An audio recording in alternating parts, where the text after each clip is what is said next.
Hello, good morning and welcome to Newsfile. This is your most authoritative news analysis platform.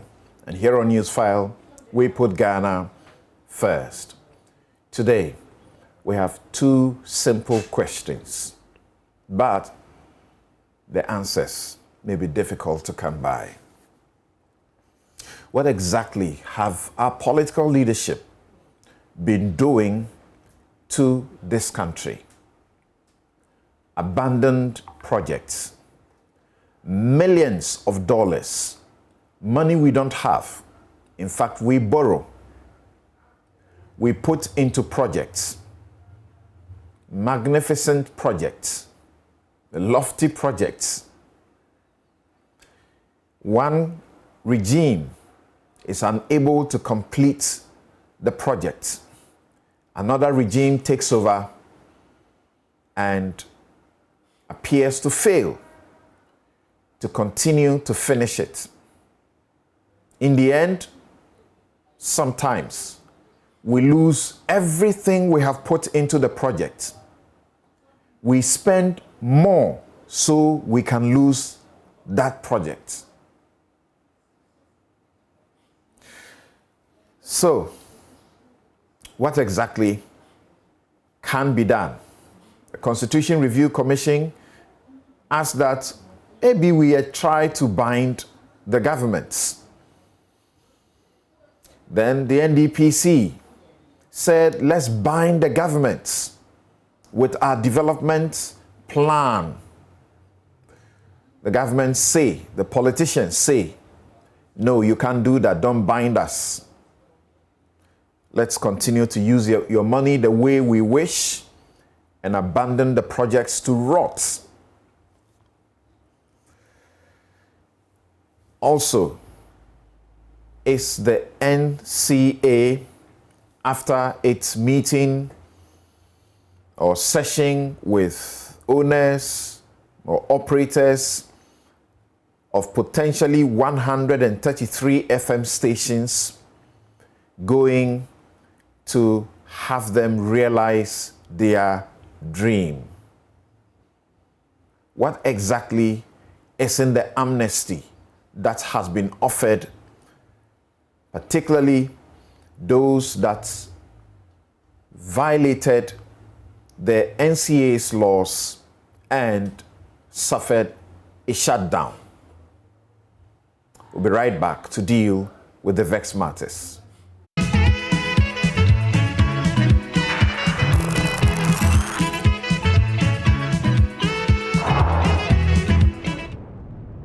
Welcome back, and here is Samson's take.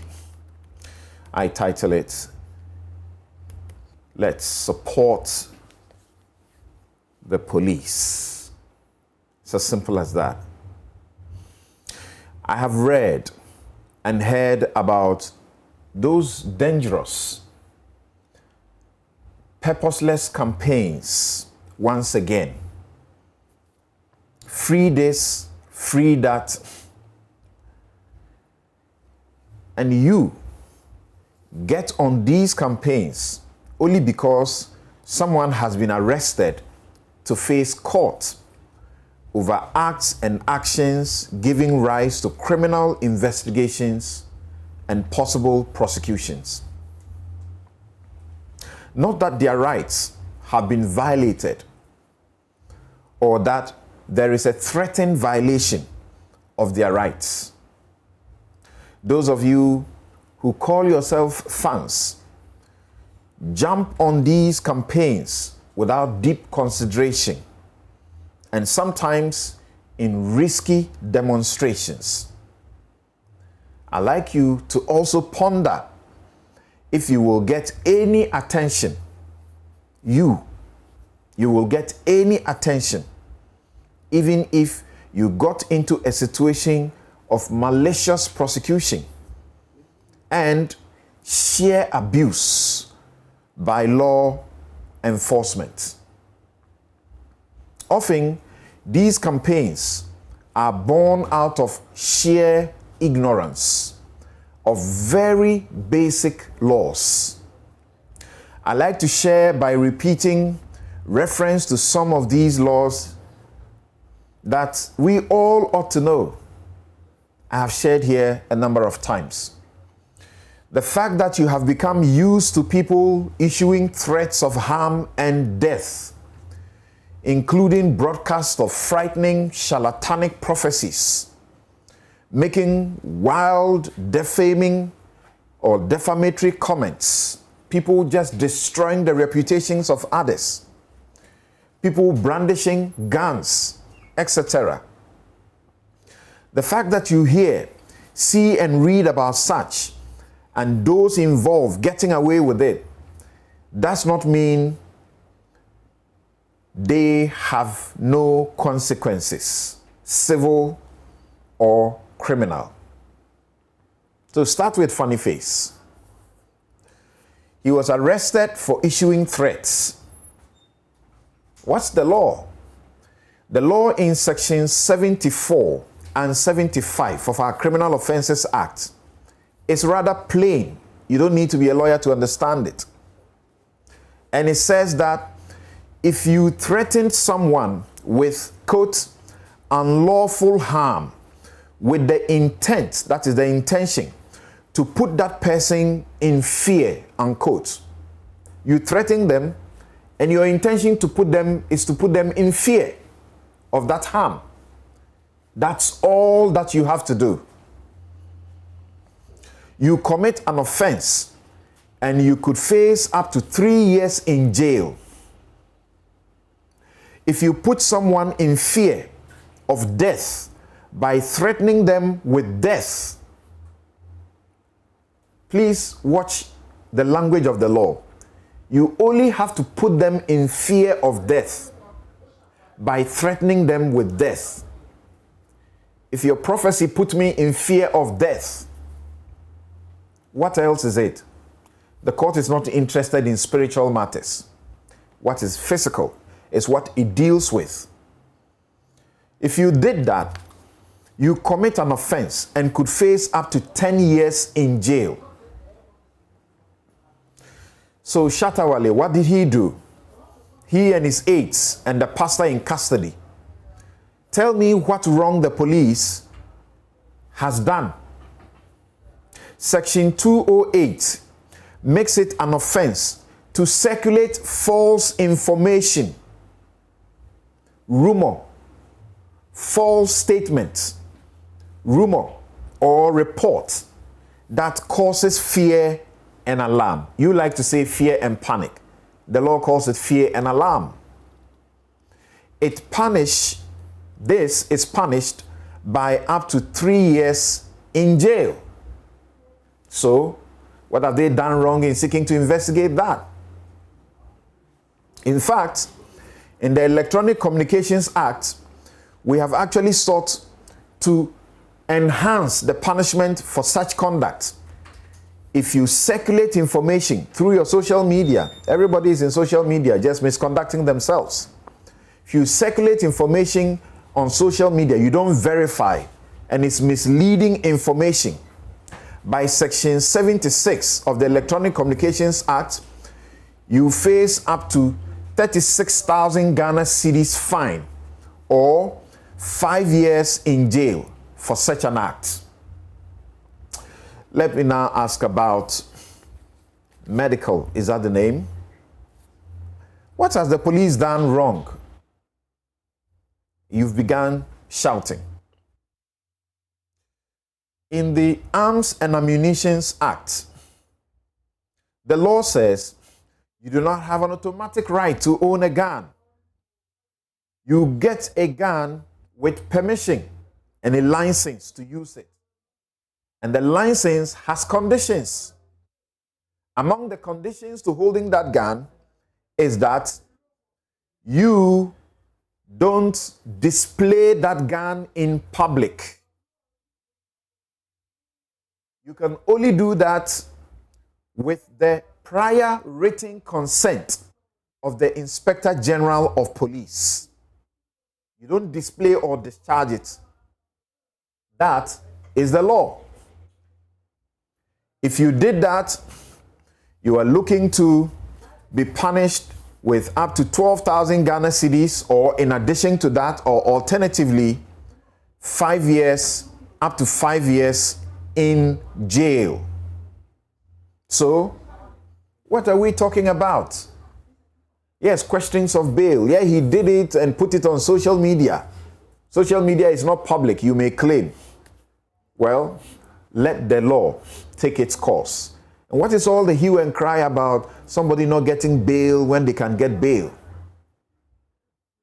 Bail is not automatic. Of course, when the courts misuse it as punishment, the law says they shouldn't, we talk. But let's not always bastardize the court.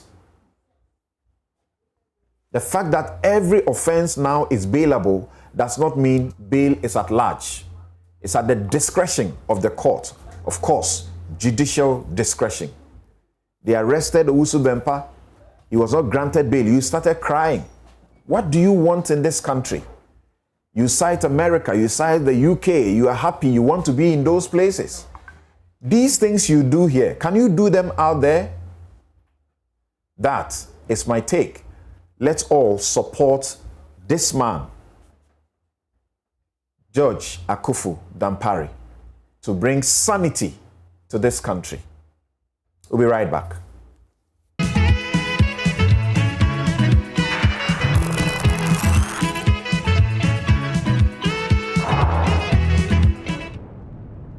After senior high education, primary to the senior high education, the next degree that my people have to do is to go to border and go and do what Kayayo.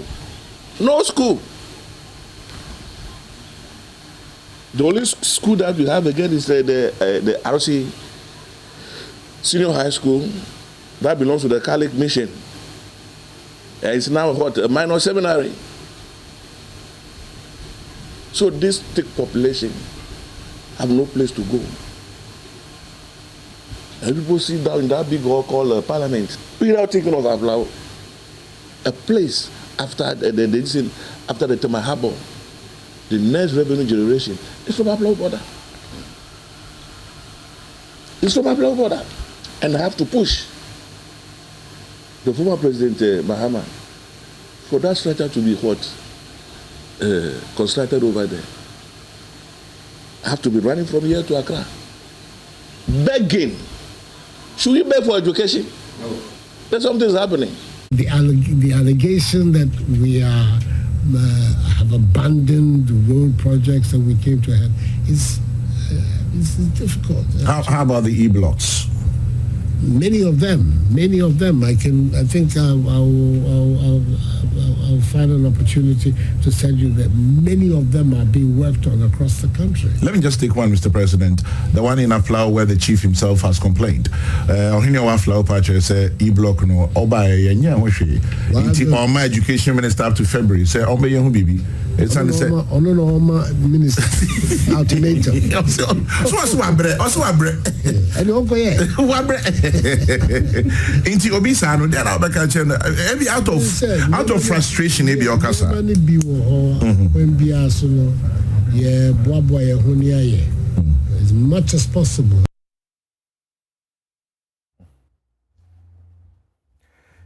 You're welcome back. And let's get to know our guest this morning for the show. Now, we have Kofi Bento, who is a lawyer and is Senior Vice President, Imani Africa. He's joining us by Zoom. Also joining us by Zoom is Harry Yamson, fellow Solidarity Ghana.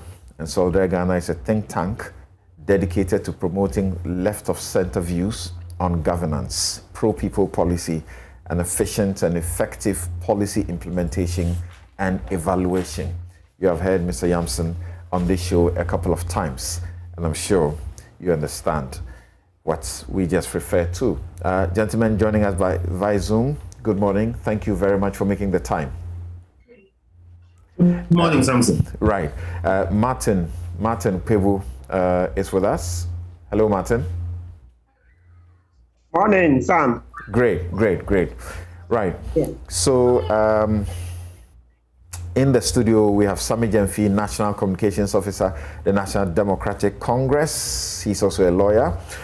Dr. Oko Boy, former Deputy Minister of Health and member, Government's Communication Team.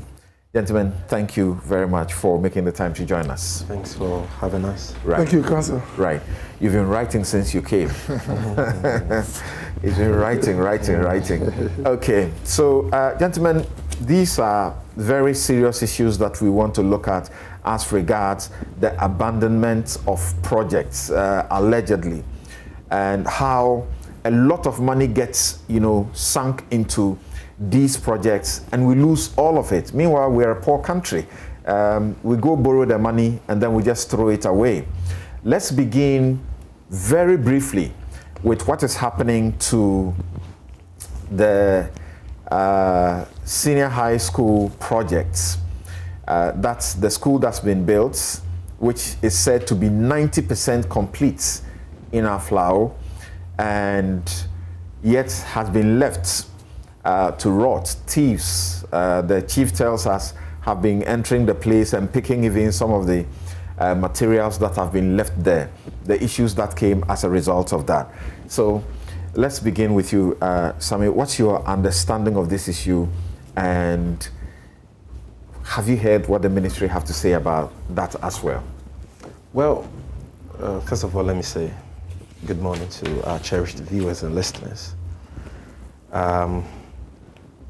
This issue is a very important issue. It is. We say that governance is a continuum. And even if you look at our constitution, specifically Article 35, Clause 7, under the directive principles of state policies. That's right. Governments are required to continue and execute programs and projects that are commenced by previous governments. And so when a political party assumes the reins of power, that is what the people of this country expect from that government. Because like you said, these projects are undertaken with taxpayers' monies. They are undertaken with the meager resources of state. And so must be continued so that the people can enjoy the benefits of those programs. Now, when we were in office, in line with our promise to build 200 community-day senior high schools, we started at least 124 projects. And the objective was to expand access to quality health, education, to pave way for the full or wholesale implementation of the free SHS policy. At the time we were leaving office, about 46 of these projects have been fully completed and finished. And 30 others were at different levels. I mean, we're above 90% completion stage, and the rest at different levels of completion. And one of those projects which were yet to be completed was the E-Block project at Aflao. Now, that project was part of the last batch of E-Blocks we awarded in 2015. The contractor moved to site sometime in 2016. And at the time we were leaving office, the project was at the second story level. Now,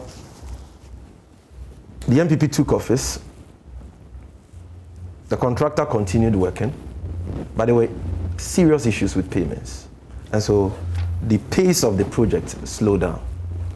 And a project which was supposed to be completed by 2017, 2018 has still not been completed in 2021. And what is even worse is that the contractor has abandoned site. He's left site because it's not being paid. And that is why the chief and people of Aflao and the Volta region as a whole are frustrated. Because like we just heard Tobe Fiti the Fifth, who is the paramount chief of the area, explain, there are a lot of people in that area or that part of the country, and access to secondary education is a problem. They have to travel to other areas, in the region before they can even enjoy secondary education. And so for them, this project was going to address a very important challenge, that is access to secondary education in that enclave. And they are disappointed that it has taken, it's been almost 5 years since this government took office, and yet that project, which was at the second story level when we were leaving office in 2016, has still not been completed. Now, what crime has the chief committed to lament or to express this frustration, to elicit the kind of response, cheeky, cocky, insulting response we heard from His Excellency Nana Addo Dankwa Akufo-Addo?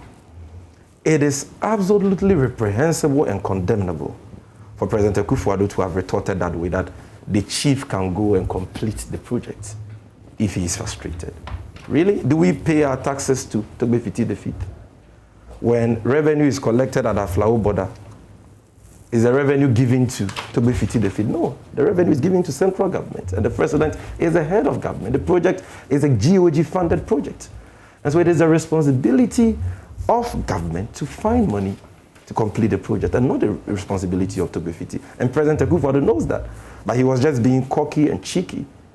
Okay, and what he said, for me, is not only an insult to Togbe Fiti the Fifth, but is an insult to all the people of Aflao, and I would add, all people of Ewe extraction. Because I dare say that President Akufo-Addo cannot look his own chief, a man I respect so much, the Ochehene, in the face and speak to him the way he spoke to Togbe Fiti the Fifth. I'm not sure he can speak to the Asantehene the way he spoke to Togbe Fiti the Fifth. And something, of course, you know how we revere our chieftaincy institution. You know how we are so mindful when it comes to our cultural values relative to our reverence for our chieftaincy institution. This is not the example the president should be setting. Now, if you listen to that whole interview, it looked as if the president no longer cares about anybody in this country. He has no respect for anybody because he's in the second term, and so arrogance of power has taken over him. Never in the history of this country have I ever seen any president display this level of arrogance and disrespect to no less a person than a chief. Togbe Fiti is no less chief. He has several sub-chiefs under him. And I think that it was very unfortunate that President Akufo-Addo retorted that way. The issue the chief raised is a very germane issue. The president has the responsibility. Do you find that what the president was told the chief had said is what may have led to that response, which some say was a joking response? That the chief has given you, the president, an ultimatum to fix this place by X time. And the chief never did that. What the chief did was to sort of encourage the education ministry or minister. He said the education minister to ensure that something was done. And the media, sections of the media, including show hosts, projected a wrong question to the president. Is that not what it is? I don't think that, in all fairness, we can blame the host for the answer President Akufo-Addo gave, even if the host had misrepresented what the chief has said. I think that the president should have still demonstrated some respect, for Togbe Fiti the Fifth. Yes, I mean, even if what KSK said was true, which isn't true, but even if it were true, that the chief had given the ministry an ultimatum to fix or to complete that project, what is wrong with it?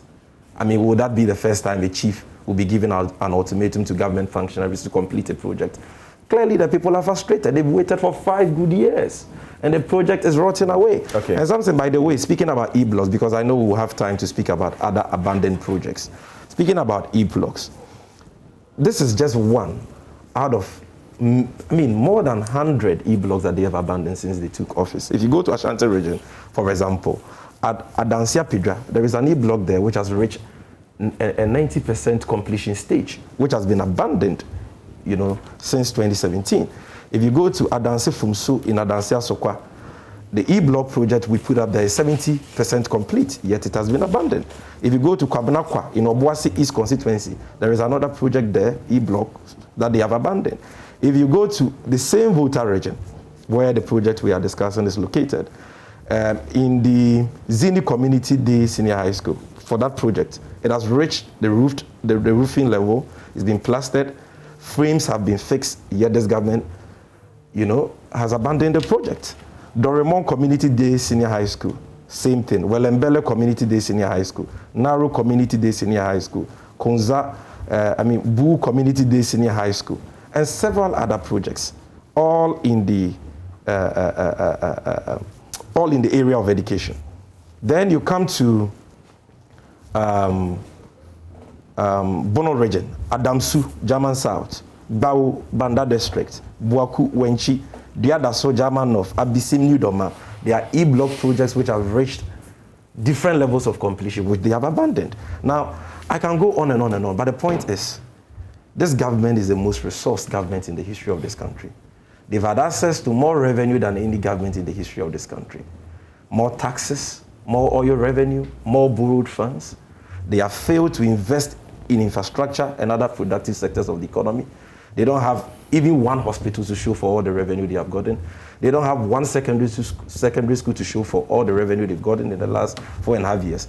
And yet, the projects that were commenced by the ex-All NDC Mahama administration have been abandoned for all these years. And when you complain, they insult you and they say you don't have a right to complain.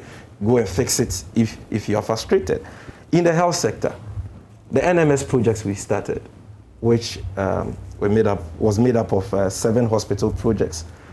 Apart from the Dodowa one, which was completed in 2016 under President Mahama, the Formena and Abitifi ones, which were at 80% completion stage, have been abandoned. The Kumawu one, which was at 70% completion stage, has also been abandoned. Then the Sekendi and the Garu projects under the NMS hospital projects have also been abandoned. Why?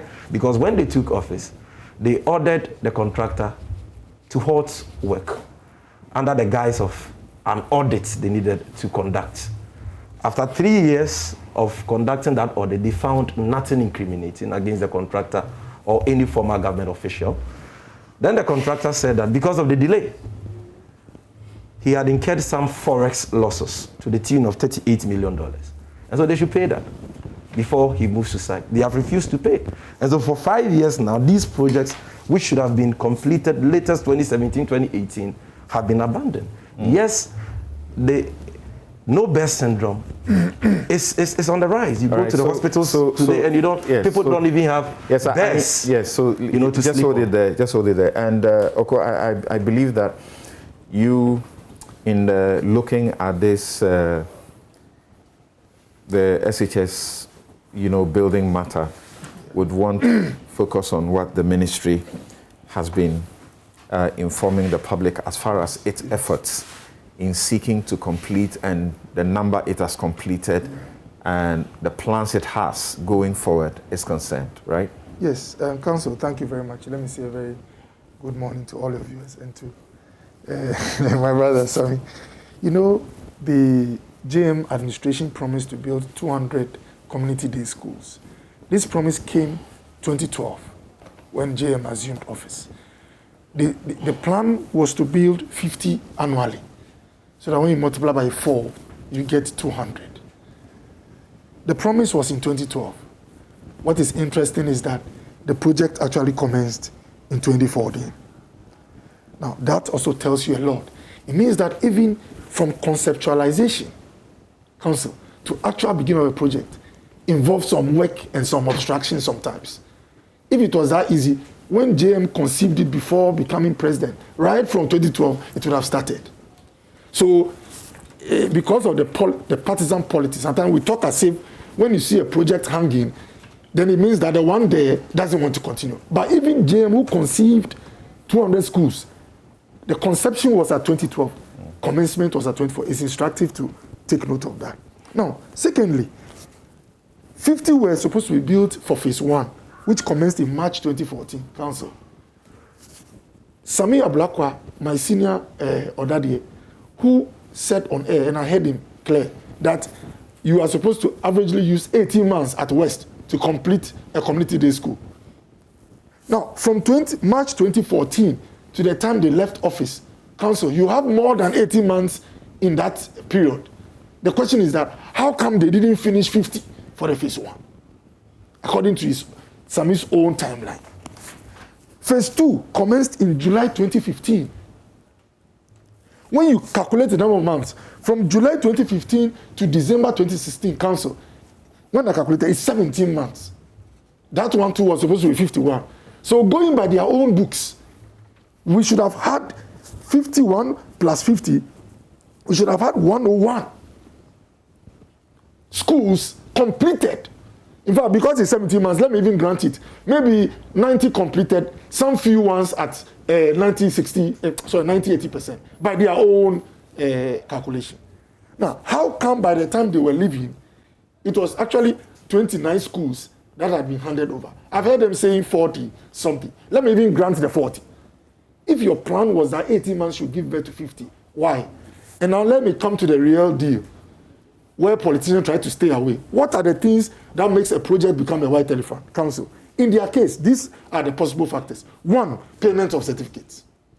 So that although their timeline should have given us close to 100, the reason why they only handed over 29 according to us, 40 by them, is that there were contractors that had not been paid their certificates. So their work was not on schedule.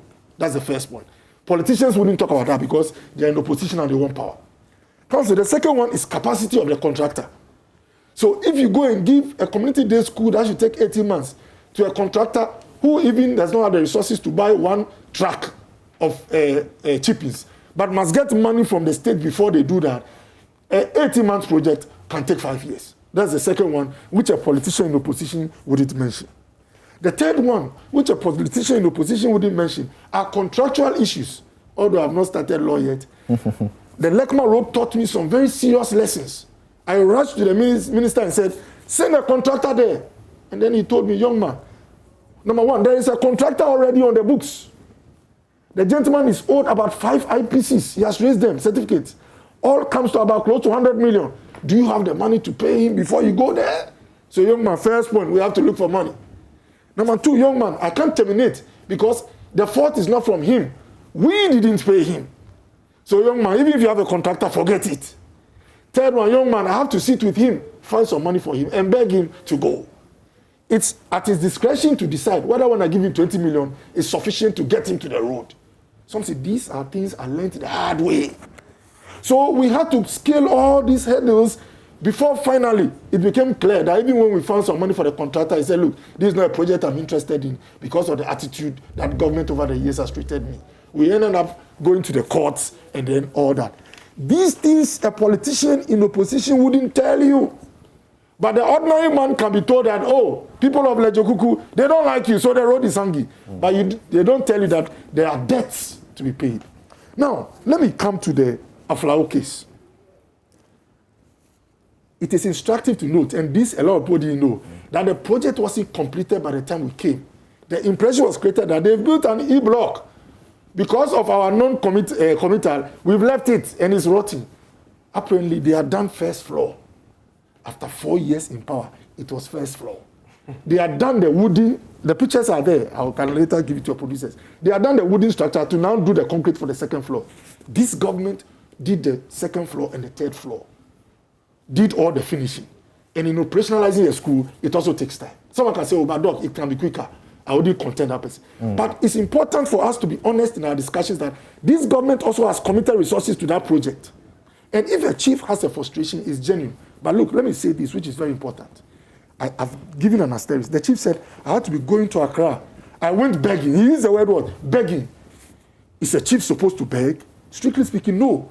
But because there's competition for resources, I've also begged before for items for Lejokuku. Because I know I'm competing with Salaga. I'm competing with Kofoida. I'm competing with Sola. So if you're a chief and a project is not going like the way you go, the tone and way you speak is not to give ultimatums if you appreciate the dynamics of governance. So really, I agree that the response from the president was stern. I was looking for appropriate words.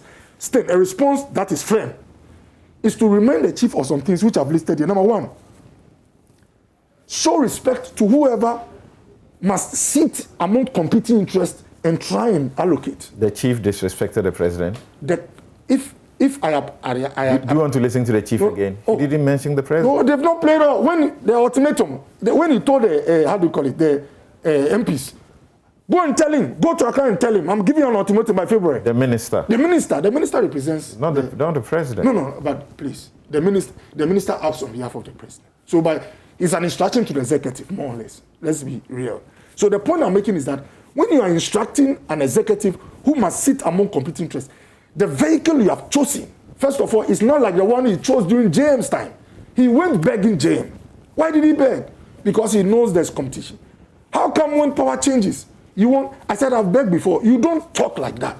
You see, when you talk like that, you can get a stern response, a steely response. They say steely. It means the response is firm and straight. It's to remember, no, and I've written this one too, the one who gives an ultimatum, if it's not obeyed, also has some powers to either execute what is asked for or to find a way of completing. So the president reminded through his, I don't know how to, you see, let's us all be honest. Words are not enough. The manner in which you put them. I can tell someone who is being funny that will stop being stupid or don't be stupid. And we are all laughing. Someone can also tell you, you give a funny answer, someone can say, don't be stupid, and you feel insulted. So the point I'm making is that it's also because of partisan politics. But the president's retort... You're saying the president did not misspeak? No, I'm saying that his retort, if you consider the atmosphere, his retort was more or less to say that when you talk like that, it means there are a lot of things you don't know. Because you don't have the power, you understand? And I've heard people say, would you talk to a Chebi chief like that? And I'll not even go to Chebi. There's one chief who has always been my mentor, Toby Afede.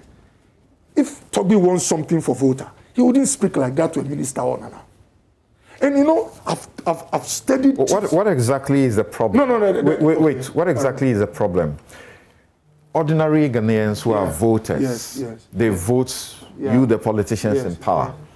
And they have a right to make demands. I know. They have the rights to feel frustrated. And sometimes they go on demonstrations. I know. And they issue ultimatums. I know. So supposing that a chief who has many people under him feels frustrated and he says, fix this by this time to the minister, what's sinful about it? Something, if the chief had talked or presented his case like the way he presented, I don't think the response from the president would be steely. Steely as in firm.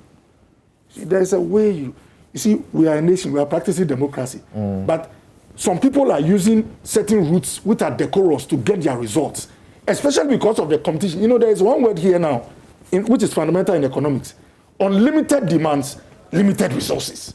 So really, those who say, oh, a Chebi, you can see where it's going. If it had been your chief, would you talk like that? Why, I told someone that, why do they put chiefs indoors and teach them some etiquettes and things before they come out? It's because there's a way to present a case. If Otunfo Afede wants to tell president, even the harshest criticism, there is a way you put it. Even the one you are criticizing will say, thank you very much for this criticism. I see. You know, I've heard Otunfo. Hold on. Who misspoke? Hold on. What is saying? Hold on, please. Yeah. I've heard Otunfo speak very harshly to the politicians, and he never gets any such reply. But hold on. I didn't want to appear to speak a lot. All right. Okay. So I said I knew you will focus on, because you are coming from government, you focus on the Ministry of Education's response. So the Ministry of Education denies that it has abandoned the e-block projects in general. Absolutely. And it insists that all the 60 completed e-block projects constructed under both the NPP and the NDC government have been operationalized and are currently in use. Then it says, quote, it is important to note that all the 60 completed schools have been operationalized and are currently in use. It is therefore inaccurate to suggest that these projects have been abandoned. Government of Ghana, Ministry of Education remain committed to completing all the remaining projects, unquote. They said in a statement. Now, you told us, and he had also suggested earlier, that in fact they had done only the first floor. Yes. This is a building of how many floors? Three. Three. That they had done the first floor. Yes. And then you came and continued to get it to the 90%. Yes. In that regard, let me ask you just, for just 1 minute. Don't do more than that. I need Martin and this thing. Maybe later I'll come do my responses, How do you even seek to feel that the chief is justified? The chief is justified because the project has a specific duration.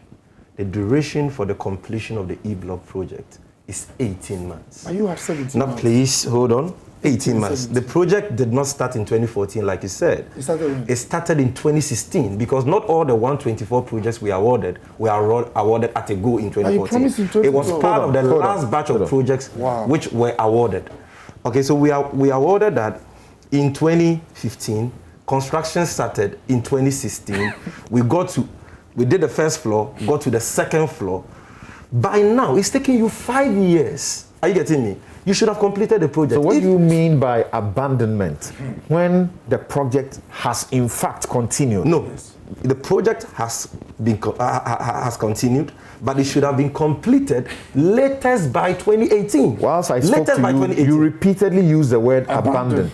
How do you accuse somebody who has continued a project, but perhaps it has halted, which is normal with all of you, all the government? Hold on. How do you accuse the person of abandoning the project? Accuse the person of abandonment, number one, when the contractor has left the site for non-payment. Number two, when the project, which was supposed to take just 18 months, maximum 24 months, has taken 5 years, close to 5 years. That's the point I'm making. Close to 5 years. So that is abandonment because the school cannot be operationalized at in its current state.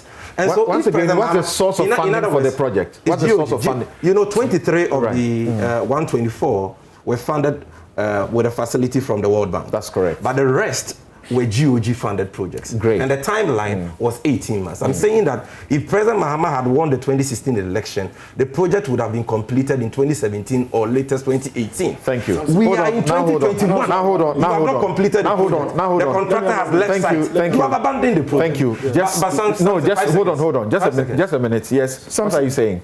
If Kofi Bentel, I'm coming to you. If I were given the opportunity to award Journalist of the Year, I'll give you that award for this question you asked. I'm Journalist of the Year. Deal with the issues. Please allow me, please. I'm talking about. So you didn't even. Hold on. Because of your question, very, very significant. How do you use the word abandon when the government has invested resources in a project and brought it to a level which is higher than what you had? Secondly, if it took 4 years it took after this chief went to Accra to beg JM, it took 4 years from 2012. 2016 before you become before you start. How can you accuse the one who within these 4 or 5 years has not only this project, has continued with many others, completed 31 and is still working on others? The word abandon they use is for propaganda effect to create the impression that the government has been abandoned and that is a Kofi, hold on. Hold on. Kofi, the ministry says it sought to give the clarification that it gave because of what the chief told the minority, the caucus that visited or is visiting these projects. The ministry says that the contracts were awarded for only 124 out of 200 E-block projects. Out of the 124 projects, 101 was expected to be funded by the government of Ghana in 2 phases. Phase 1 of the project consists of 50 schools and commenced in March 2014. Phase 2 was made of 51 that commenced in July 2015. Only 29 out of the 124 projects were completed between 2014 and 2016. The NDC disagrees. While 31 new schools were constructed in 2017, 31 were constructed in 2017, bringing the total number of completed projects to 60 as of September 2020. Is it fair to isolate this Aflao project and one or two others in other places to say that this government has abandoned those projects? Thank you, and good morning to all the guys in the studio and my senior Martin. So it is not fair, but there is a point there. Now, what we need to appreciate is that when politicians make political promises without properly analyzing those promises, you remember we introduced the issues of value for money and quantitative and all those things, and some people laugh at us. When they make these promises because they want to, etc., what we found in these things over the years is that commit scarce resources. They commit the scarce resources to promises are not properly analyzed. These and then the next government is somehow held hostage to either continue something which is not too viable or get this kind of problem. Now, that this on the broader level because we need to holding our politicians. Okay, so Kofi, I'm very sorry. We need to hear you and hear you very clearly. Your internet connection doesn't seem to be stable. For a long while, I was expecting it to improve, but it wasn't. So I'm going to Martin and get my production team to work with you, even if it has to be putting you on phone, so that we can hear you very clearly. Yes, Martin, what do you have to say? Okay. So, Sam, one small comment on your take before I come to this abandoned project. Please, not for 1 second, should we encourage IGP to ask prosecutors to ask that accused persons be remanded where that investigations have not been completed, when there's obviously no need for further investigations? It's becoming one too many. I fight that in court every day. Yes, human rights also matter. Human rights are part of the development. So IG should know that he should respectfully observe the human rights of accused. If you don't need a person in custody, this thing about let's teach him a lesson, please. It's barbaric. It's long gone. If you want to teach him a lesson, you let him be admitted to bail, and then make sure you prosecute. You ask for the case to be expedited. Say you want it heard on daily basis so that you finish quickly, and then he'll be punished. All right. You can't use bail as punishment. Please, because we kept hearing the investigators and the regional commander telling us that order from above. Please, that must stop. Okay. Where is there's these very prominent people? Where are they running to over misdemeanor offenses? I have even watchmen, students facing murder trial. They are on bail and they've not absconded. And you say Shatawale will abscond. You say Bishop Stephen Appiah will abscond. Come on, let's get serious over this matter. Okay, so Martin, yes, Martin, let's move on to because you are speaking to my take, which is not open for discussion, that I grant you that. I need to state this. You are not actually speaking to my take. You are speaking to what the courts have done. Because in my take, I seek to give education, not saying that there's justification to hold people in custody when they can be admitted to bail. In fact, on this show, I have said countless times that bail cannot be used as punishment because that is the law. And I've given a lot of education on that. I fight these things in court myself all the time. So thank you very much. Now, to the alleged abandoned projects and what we have heard so far on the e-blogs. Specific to that, because we'll go to Commander and expand the discussion to the general issue on the basis of Article 25(7), which says that as far as practicable, a government shall continue and execute projects and programs commenced by the previous governments. Yes. Yes, Article 35(7). Yes, that's the beginning. Yes. And look, Sam, when this matter came up and I kind of followed it a bit, I said, let me check on the net and see, in recent times, who has raised it. And lo and behold, I saw no less a person than Mr. Ishmael Yamson former MD of Unilever and chair of the University of Ghana Council, at the New Year, annual New Year school, 2020, he raised it that problem is just getting out of hand. This issue of a new government comes and abandons projects started by the old one. Okay, so he supports the call for us to we should amend the constitution. That's the way he said it. I've seen other people also say that.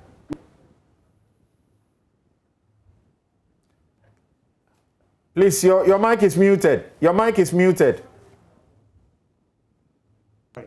Yeah, okay, Sam. Okay, so I have to start again.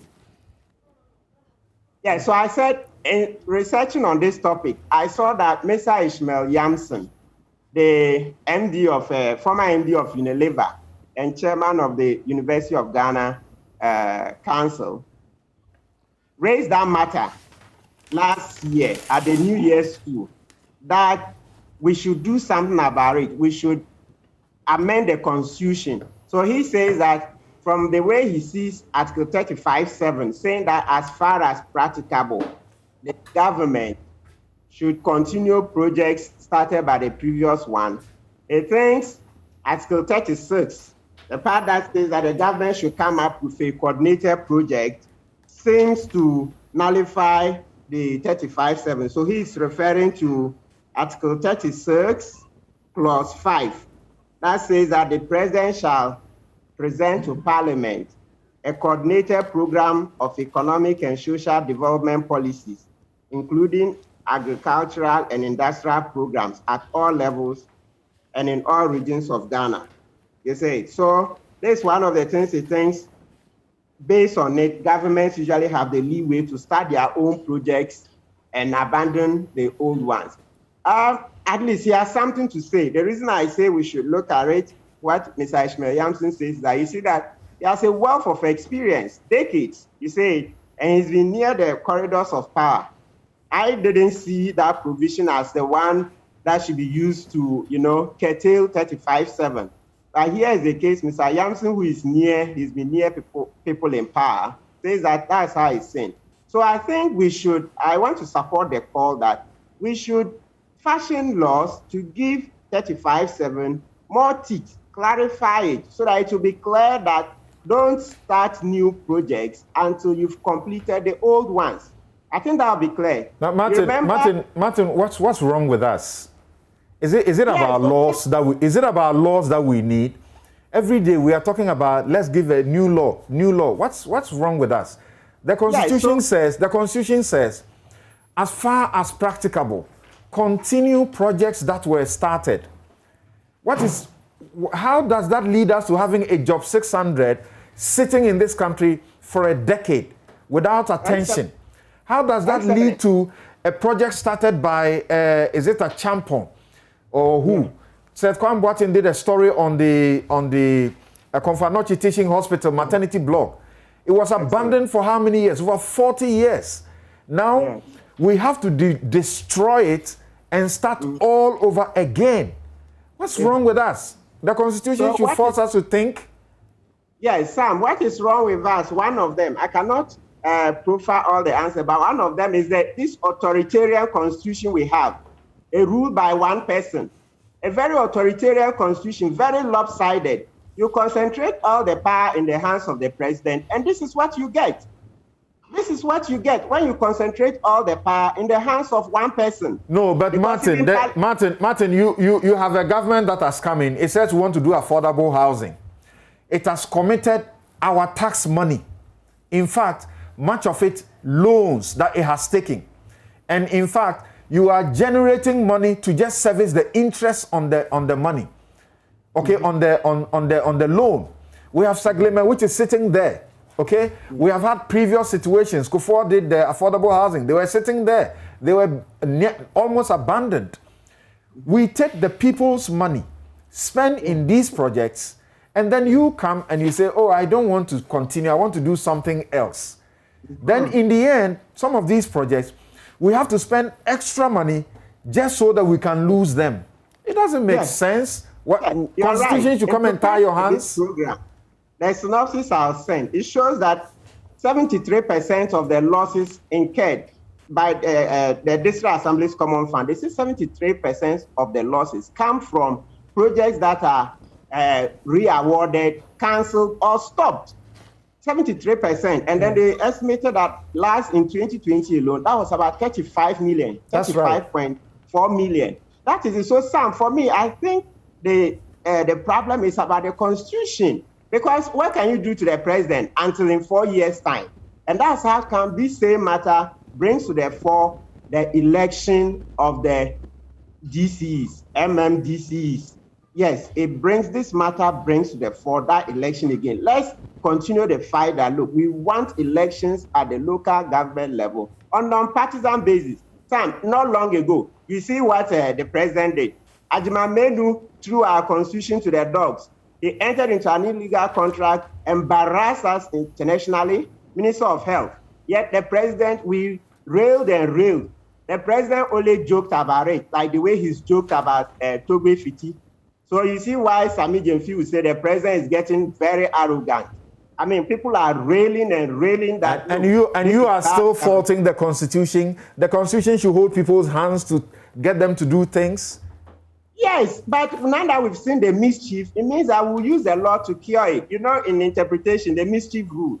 Because you can't do much until the next election. But is that how we should govern? Because day in, day out, you see Ajimamenu, Minister of Health, is in office after throwing our constitution to the dogs, after embarrassing us, after entering into an illegal contract that the Supreme Court says in such matters we shouldn't pay a dime. Yet we've paid the sheik and all that. So they say we should wait till 2024. So that means that what we can do is to amend our laws because the politicians are getting mischievous. Martin, sorry, but I don't understand you on that point again, because you have just referred to where even Parliament's committee sat and concluded, a committee chaired by leaders of both houses, persons from both divide. They confirm that the man has breached all your laws, and he's still not punished. Why do you want more laws? What is the use of more laws? Yes, so we based upon the weakness in the law that we've seen. So maybe we will put, so let's say that specific one, Ajimamenu zone, we'll put a provision that once the Committee of Parliament finds you liable, straight away you are dismissed from office. We don't even need an executive letter to that effect. That way we would have taken that power from the president. That, look, if the committee finds the person liable, he leaves office. If he lies, he can pursue his appeal, but immediately he leaves office. That would be good, because I can't believe it for 1 second that Ajimamenu is still in office. Okay. Look at Ejura. Look at what Simon Osei-Mensah did. After causing soldiers to kill our fellow citizens, he's still in office, enjoying all the privileges, all the perks. He will go everywhere with siren. People will stop to let him pass. A man who has murdered citizens, is still in office. No remorse at all. I mean, how have we sunk so low? Okay. Why? All right. We forget that even General Champon, Ankra, one sentence, Sam. General Ankra, as president of Ghana, resigned just over an allegation of bribery. I think, was it $15,000? Not much, not more than $20,000. General Ankra, as president, to show his honor, resigned his position. Okay. Then more than 40 years on, look at what we are doing. Yes, I need us to quickly do and dovetail the Commander Sugar Factory issue. Kofi Bento, thank you very much. Hopefully we are on a clearer line with you. And Martin refers us to what the Auditor General's report tells us, that in 2020 alone, or is it just in 1 year alone, the cost of abandoned and delayed projects to this country is 35.4 million Ghana cedis. This is what the politicians are reducing us to, just leaving projects there to rot. Yeah, and Samson, it's been a feature of our politics for many years. You just talked about the 40-year Kumasi project, which we had to bring down. I happen to believe that this problem, like you are saying, does not really require constitutional review. This problem can be solved as we are here with the Parliament's appropriations arrangements, and also through Parliament or within Parliament. Our Parliament has a right to reject the budget of the president. Our parliament has a right to ask for things to be reviewed and certain things to be done, especially when it comes to even spending and projects. And then also we can set projects in legislation. So for instance, if President Mahama wanted to do the e-blocks, we can actually pass legislation that says we should do these things and finish them, etc. And Parliament can use its powers. It's not everything that has to be spelled out in the Constitution. It can use its powers to stop a new project through the appropriations arrangement and insist that an existing project be done. For instance, Saglemi, okay, and all those other things. So bottom line, it is a failure of our political elites. And I think that even under the present circumstance, there are enough arrangements to deal with it. If they are not dealt with, it is within our rights and indeed our responsibility, especially people like Toby Fiti and co, to speak up the way Toby Fiti spoke up. He has my respect. That is what chiefs must do. So I don't think that the president should be defending or his people should be defending his remarks. It was poor. It was not well calibrated. So let's get it right. Our politicians are leading us into all kinds of promises which create these problems. In my earlier submission, what I was saying was that when they make the promises, Imani, for instance, gets to assess them. And in a number of cases, the promises are patently bad, like Omenda. And they are so bad that the next government cannot actually continue. If anybody puts new money behind Commander, it's more money wasted. In certain cases, the promises are a knee-jerk reaction. The e-blocks were a knee-jerk reaction to the MPP's free SHS. When we analyzed the e-blocks at the time when they were proposed and the numbers were put out, I was on a Joy FM program and we analyzed the number of e-blocks that they had to build for that project to be completed before President Mahama left. And it was like 2 a month or so. It was clearly impossible even if we had all the money. So we have a situation where our politicians are driven by politics. They don't do the right analysis. They come and make wild promises. Unfortunately, they put our scarce resources behind those wild promises. When they do that, they don't complete. Then the next government comes in. Sometimes out of their own politics, they don't want to complete, which is wrong.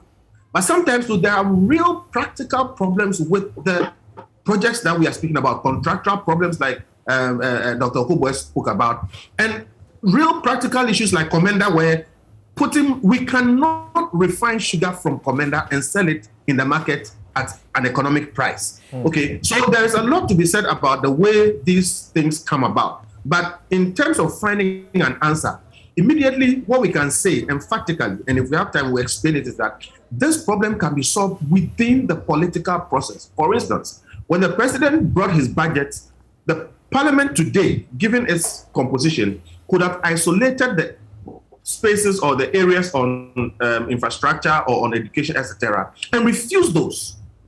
And in their debates and other things, they would have given the hint or given more or less an instruction and say, come back and give us a plan for completing these ones before you go and start the new ones. Saglami was sitting there, and then the politicians went and tried to start a new one. Through the parliamentary process, that could have been stopped.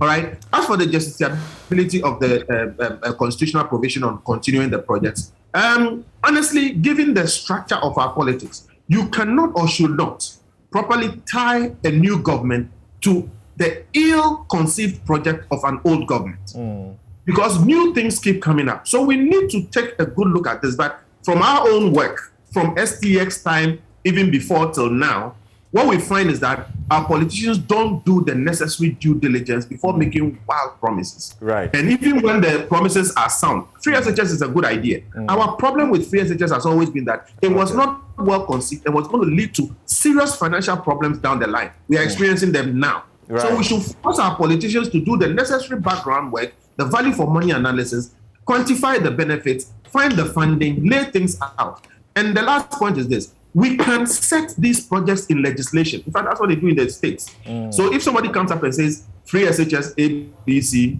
we can have legislation to take care of it. We have GET Fund, which is legislation to fund education. We have NHIS, which is legislation to fund health. We can conceive these things properly and actually find a way of where are we going to get the money to fund these projects. That way, Parliament will refuse to fund any other project in the same vein if these projects have not been completed. But that is if the projects are properly conceived and well analyzed in the beginning. Right. So the point is, our politicians are not helping us, and we ought to take these things and criticize them. I salute Toby Fiti on that. There's a report by the Ministry of Education on the assessment it did. And in that report, you find that 64 of these E-block schools remain uncompleted. And then 27 have been terminated. 27 of the contracts have been terminated. Substructure level. At substructure level. Or not started at all, have been terminated. Kofi, these schools look ideal. They look your best way of fashioning a school environment. Why would the present government be interested in terminating some of them rather than doing all of them and keeping this as the model for our, secondary school structure? Mainly because of politics. And let's be honest about this. I mean, politics is people competing. We've heard over and over and over again that one of the main reasons why projects are not completed is because the name of the person who started it is attached to the project. So we call them the Mahama E-blocks. All right. And that creates a political problem because then the new government does not want to continue and complete Mahama E-blocks. For them, it gives credit to the other person. But in doing that, they shortchange the whole country and they send us down this rabbit hole of consistently losing money. Then the other thing we have not spoken about, and we need to deal with that, is corruption. It's plain corruption. Many of these projects were stopped in the name of reviewing and seeking, to audit them, and not much was found. Now, sometimes too, the corruption leads to wrong procurement arrangements. It leads to all kinds of jockeying where somebody stops somebody sends a new contractor in, and when governments change, you'll be amazed how many new contractors, come up. And then people sue. You and I know how many cases are in court. We were speaking, somebody was sending me, information about how they are going to collect their money for some of the projects they did that they were run out. That corruption we need to deal with. The way to deal with it is to make sure that these civil and public servants, including the political hacks, who mess with these projects for their own gain, we should find them out and make them pay a high price for it. Okay. If you go through what you are talking about, some of these novations to the contract, some of these amendments, some of these stoppages were done by public and civil servants trying to edge one person out and bring another person in. And sometimes it fails. And when it fails, this person goes and collects judgment debt, the project hands, and then we lose money.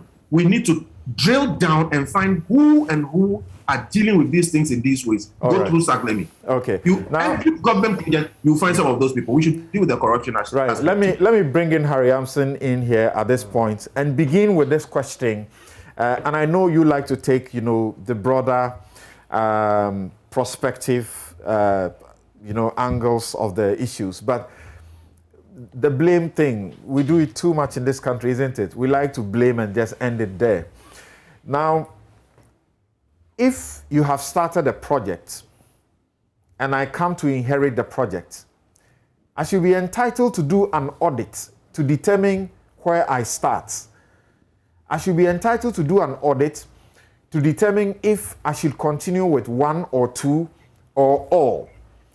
Yes, of course, I know enough to know that some of these things with the contractors, it is plainly so that the new person wants to get fresh corruption 10%, or they want to give it to a new contractor who will pay that, I think we should say it's proverbial now, the proverbial 10% to the new regime. But it is right for someone to do an audit before they begin. Is that not correct? Yes, Yamson. Yes, you're unmute your microphone.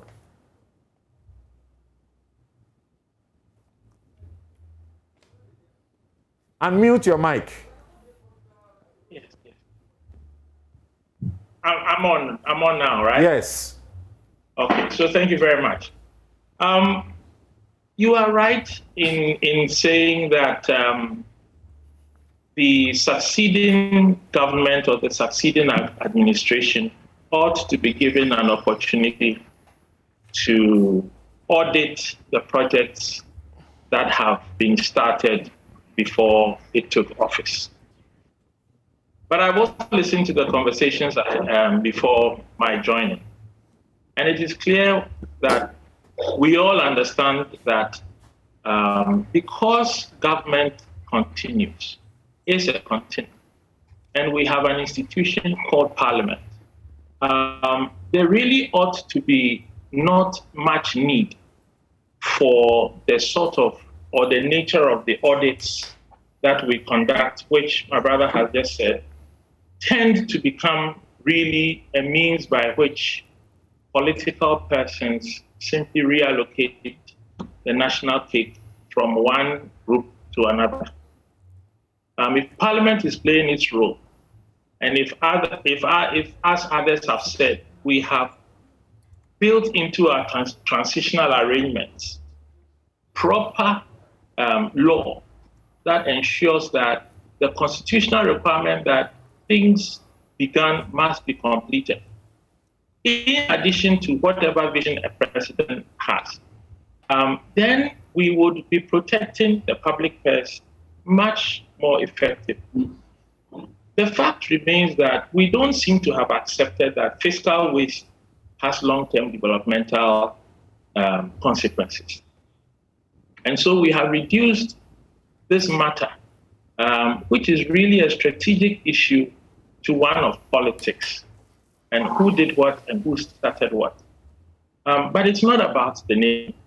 There is no name on the Volta Integrated Project. It is Ghana's single greatest achievement, that dam and all the industries that came along with it. But from 1957, the seeds of our failure were sown, because we had, as part of that project, the irrigation of the entire Afram Plain. Today, it is lost to us. It's lost to us because of politics. It is lost to us because we want to punish the administration that we succeeded.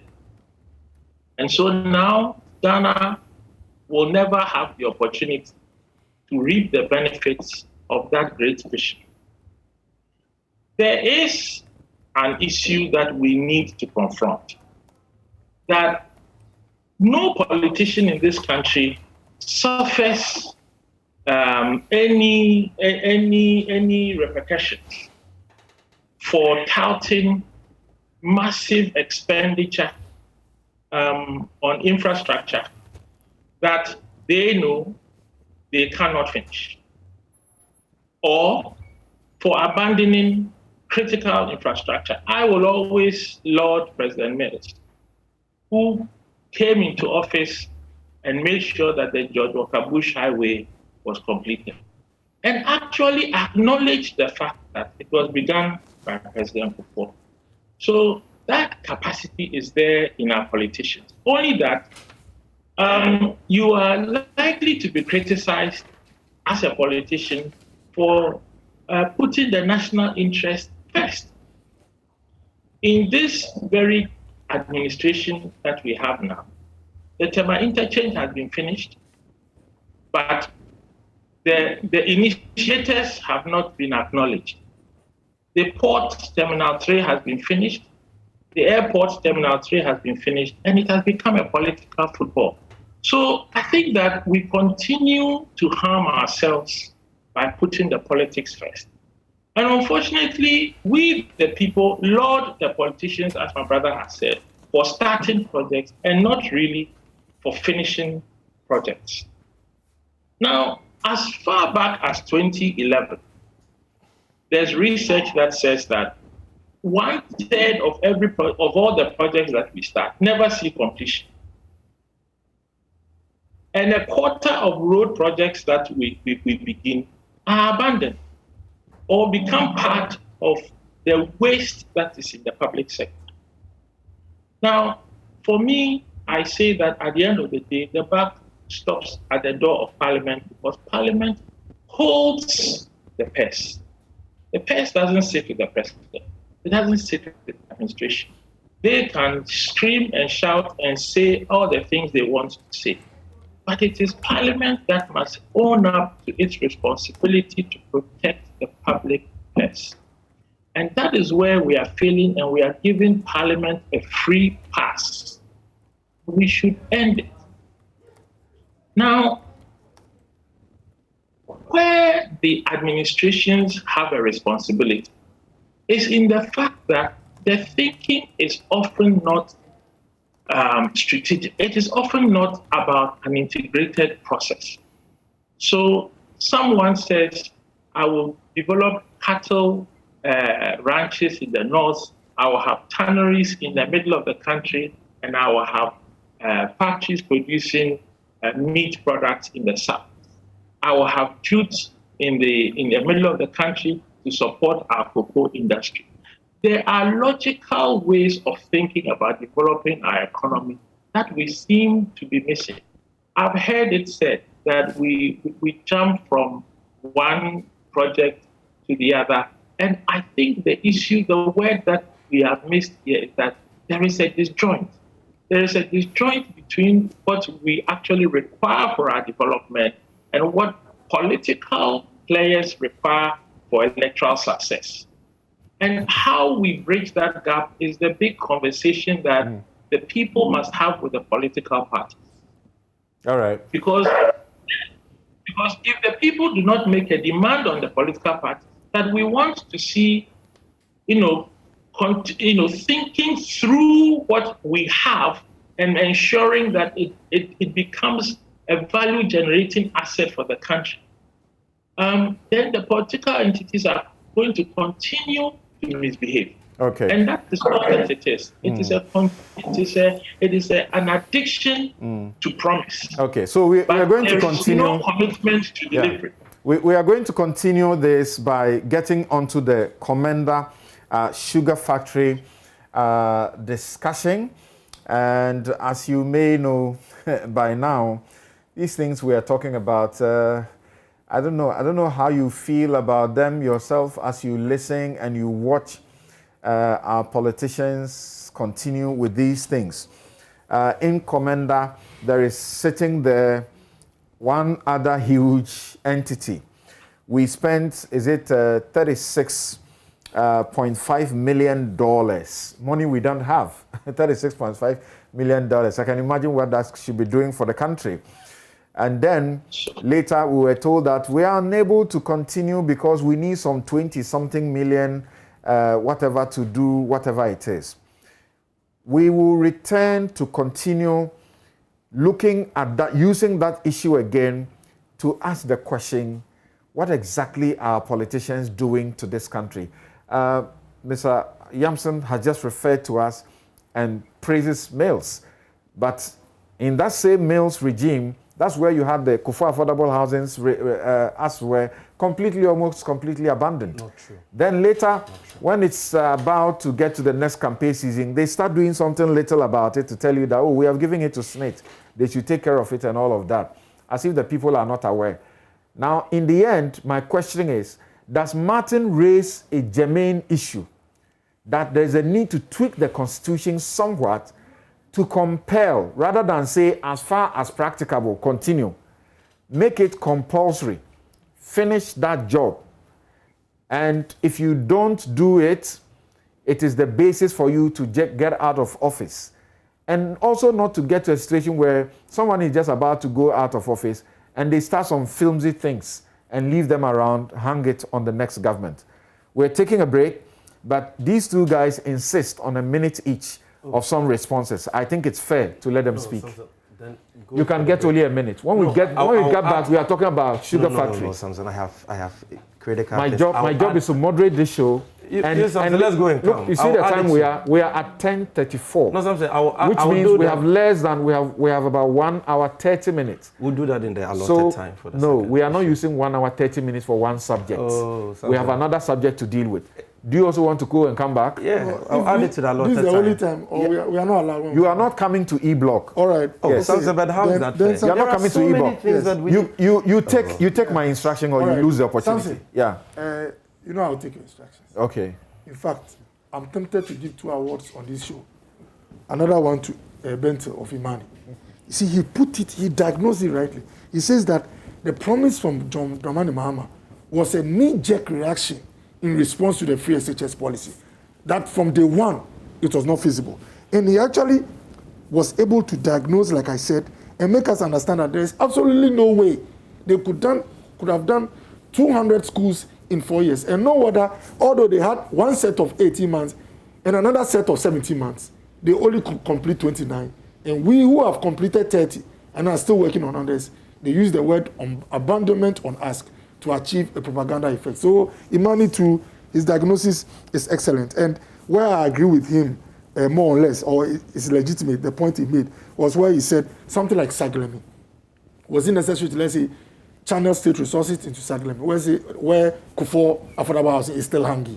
Or for us to, even this administration, to try and start a new one when Saglemi is hungry. And again, it came to the issues I mentioned with contractual issues, where the agreement from Parliament said build 5,000 homes. You are a government, realize that it has been reduced. The question is that, what are the contractual issues? So these are the things we must look at so that we help the state. The project is almost finished, Saglemi. Yeah. You want to prosecute people for some wrong they may have done. That is fine. Yes. But finish it. No, I agree. And let people benefit. I agree with because it's our money. No, I agree with you that we have to deal with the legal or whatever issues are. But you see, when someone creates the impression that, oh, they've abandoned it, like I said, when you go into detail, realize that there are things to be addressed.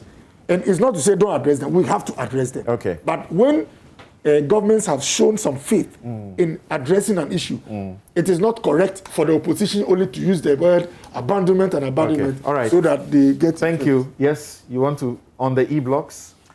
Okay, well, the first point I want to make is that the abandonment of developmental projects that we have seen under this government in the last 4 years is unprecedented. Never in the history of this country have we seen the neglect of developmental projects on this large scale. And so the attempt to box politicians together and say that this is a failure of the political elites and that NDC, MPP have done the same is neither here nor there. That is hypocritical. It is not true. We inherited the Bui Dam project from President Kufuor in 2009. It was at a 30% completion stage. We even procured excess funding of over $100 million and we completed Bui Dam. We inherited the Irojot hospital projects, about 7 of them. The funding arrangement which had been approved by Parliament under the Kufuor administration didn't fall through. But we floated bonds worth 400 million Ghana cedis and we continued those projects. The Gang of 6 projects, N1, Sofu Line Interchange, Suhum Bypass, Achimota of Anko, Tetekweshi, Madina Pantai. This government started the projects without allocating a peswa for the completion of the GOG components of those projects. We found the money and we completed those projects. They have come into office. These e-blocks we are talking about, I can give you a list, if you have the time, of more than 50 e-blocks that they have abandoned. And this issue that Okuboy is raising, that, even though the promise was in 2012, we started in 2014 and we didn't finish, and so what? We made a promise in 2012 as part of the campaign. We took office in 2013. Construction started in 2014. Now, we did 124, awarded 124, fully completed 46, and your own handing over nose bears that out. You promised to build 350 secondary schools. You are in your 5th year. You've not built one. You have no shame. You are rather attacking a government which promised 200, awarded 124, completed 46, with the rest at different levels of completion. What kind of hypocrisy is this? Then this whole issue about the affordable housing that Samsi, you've been saying over and over again that we abandoned. It is not true. The project was made up of 4,702 housing units. 1,572 of that was given to SNET, the one at Botema. 1,572 in 2013, not in an election year, 2013. And the projects were completed in July 2016. Again, the ones at Asokore Mampon, made up of 1,052 units, were given to SNIT to complete in 2014, and they were completed in 2018. Thank you. So let's not create the impression that all governments have done what this government has done. What they are doing is shameful.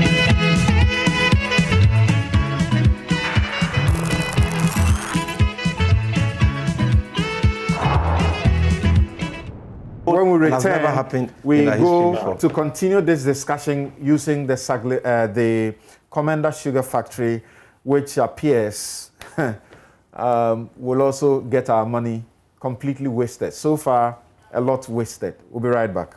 What no kwisi na sisi we yedmo sugar factory o musu pa there taxpayers money and abana akohwe se we baby no da ba dem adis wo won wie na aban fofo abada no so wat na adwo dem e corner abanda da ogbe no wat na adwo ho na adnis wo na adno rust aban we di ehwo mo bebre.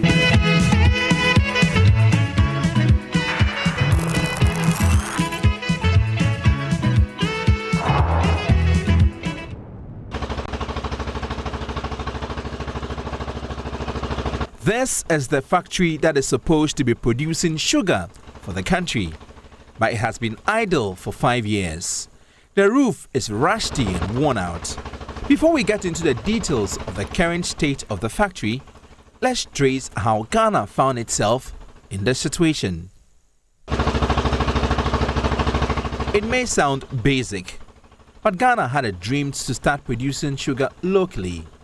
Hence the rebirth of the Commander Sugar Factory. The old factory, built in 1964, became defunct about 30 years ago. A loan of $36.5 million was invested into the factory. Resuming operations at the factory was a perfect opportunity to do things right this time around and cut down on Ghana's importation of sugar. So as I speak, every single cube of sugar, every single grain of sugar that we eat here in Ghana is imported from outside. Commander is going to change that. This project will provide direct and indirect jobs to an estimated 7,300 people. Unfortunately, the facility shut down in July 2016 because of inadequate sugarcane. It was due to reopen in October 2016, but never did to date. Strategic investor also, it will be about Robert Bisomu, Nanche, Obatibi Papa Freemanum, and Chakra. But it took 2 years before the government announced a new investor for the sugar factory.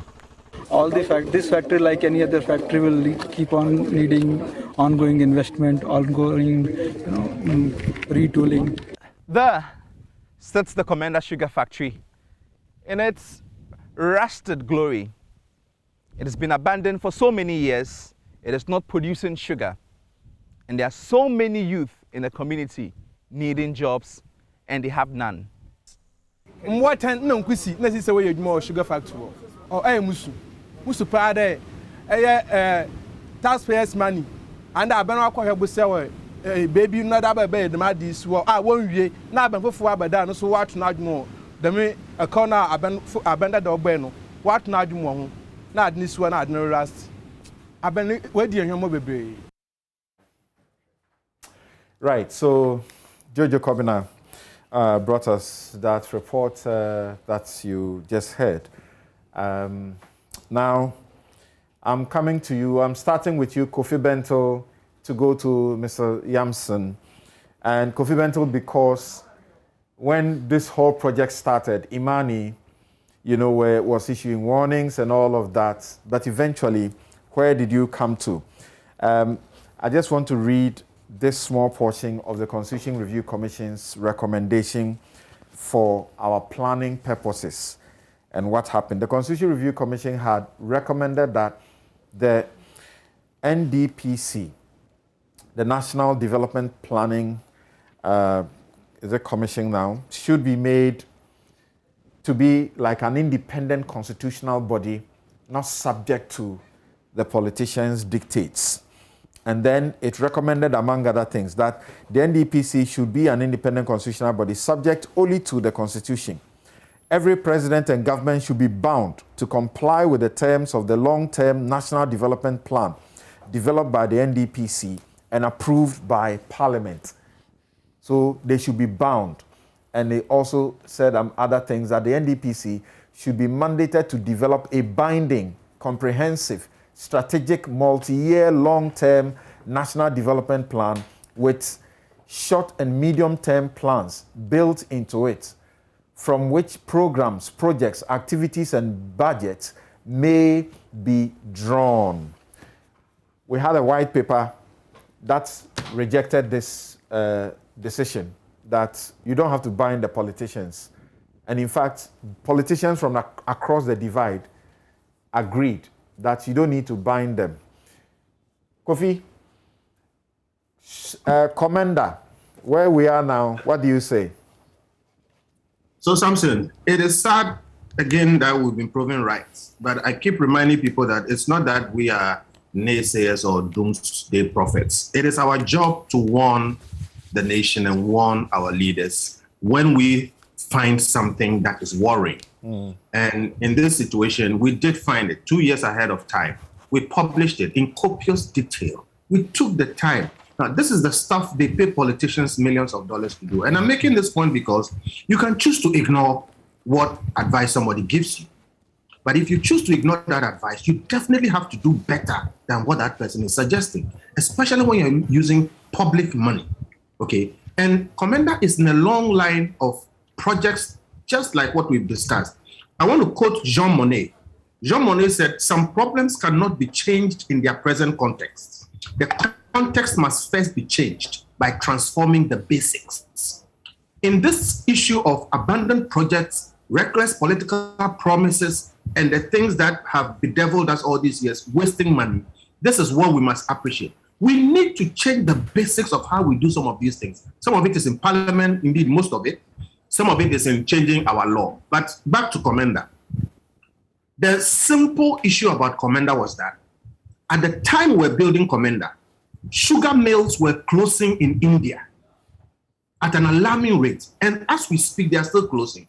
The world was awash with, refined sugar. At the time we're building Commander, we had a situation where when we did the calculation, and it was not difficult, Samson, it is not hard to find these things if you spend a bit of time on it. It is our part-time that we use to do that analysis. We found out that Commander 1 could not produce the raw materials, did not have what it required. In fact, the investment of 36 million was not sufficient. We needed another 20-something million for the outgrower scheme. Even if we had the money for the outgrower scheme, we needed, some people said, up to 6,000 acres of land. We had only 1,000 ready, and the places had been encroached. The sugar variety that we needed to plant is not planted in Ghana. We checked with the farmers who did not want a situation where all their sugar will go to one factory, the factory doesn't buy it, then they have a problem. The cassava plant that President Kufuor did suffered a similar problem. Many things, and we came to a simple conclusion, and the conclusion was that even if we import raw materials and produce sugar, refined sugar in Commander, it will cost 3 times the price of imported sugar in Ghana. The only way to make Commander work would be to stop all sugar imports and force Ghanaians to buy sugar at 3 times the price. That does not make sense, because development must be aimed at making the people better, not worse off. So based on so many other things, and because we don't have time, I can't go into the details, we knew 2 years before time that Commander was an emotional project to revive Kwame Nkrumah's legacies. It was not well thought through, and we challenge anybody to bring any research to that effect. And we won based on all of these things. We saw how the raw materials were not there, they had to import them. We saw all kinds of things, some of which we had specifically described in detail. As we speak, I can tell you something. All the work we've done shows us that anybody who puts even $1 behind Commander Sugar Factory, like the MPP is promising to do, will be wasting that dollar. The best use of the Commander Sugar Factory is to repurpose it. And to that, I would reserve some of my points. But we need to appreciate that we are making a mistake. Kofi, let us understand you. You are saying, even at this point of how much we have wasted, time wasted, and all money wasted, so to speak, because we will not get the value of what we have spent, in a manner we should get it for all this time that we have left it to lie fallow. And from the reports that have come out, of course, we need to even repair a lot of things over the period. Now, at 2016, we were told that Ghana spends $2 million, not Ghana cedis, every year to import sugar into this country. You are saying that we should abandon this project and continue to spend this much, $2 million every year to import sugar, when we could think about how we can do this ourselves? Samson, again, you see, we are importing $2 million of sugar into this country every year. That is one side of the story. Of course, if we can produce sugar in this country, we should. But that's also not the full story. If we can produce sugar at a price that is commensurate with what we are getting now, then we should. We cannot, analysis is cold and impersonal. It has no respect for emotions. So the point is, if anybody says we are importing $100 million of rice and this and that, the point is, can you produce rice at that quality and at that price? If you cannot, like I said, the only way to make Commander Sugar Factory work, producing refined sugar, will be to stop all importations of sugar. And if we are paying 10 cedis for a unit of sugar, we are prepared to pay 30 cedis for a unit of sugar. Then Commander will work. It doesn't make any sense anywhere in the world. So my point is this. In our research, we found at least 2 ways that we can deal with Commander, but that's beside the point. The specific issue now is this. The concept originally was flawed. And like I keep saying, you don't have to believe what we say. Do your own research. I remember it was on this program, Newsfile, a few years back when I said Commander Sugar Factory will not produce sugar. It will produce propaganda and strife. Down the line, who has been proven right? People like Arthur Kennedy, both on MDC and MPP side, slammed us and called us all kinds of names. But again, we have taken on the unenviable duty of doing this work that our leaders refuse to do. So in terms of what we are importing and how much we are spending, etc., the question is, if we can import sugar and take care of our sugar needs, let us do that and let people use the sugar that they need. Okay. If we can produce sugar at a price that is equal to what we are importing, then let us do so. But there's no reason why we should put state funds, over $40 million as we speak, into producing sugar that is going to cost us 3 times more, that nobody is going to buy anyway. Okay, it's a waste of money. And time has proven that this analysis is sound. So we should stop being emotional and do the right things. Okay, thank you. Let me bring in Harry Amson here. Yes, what do you say?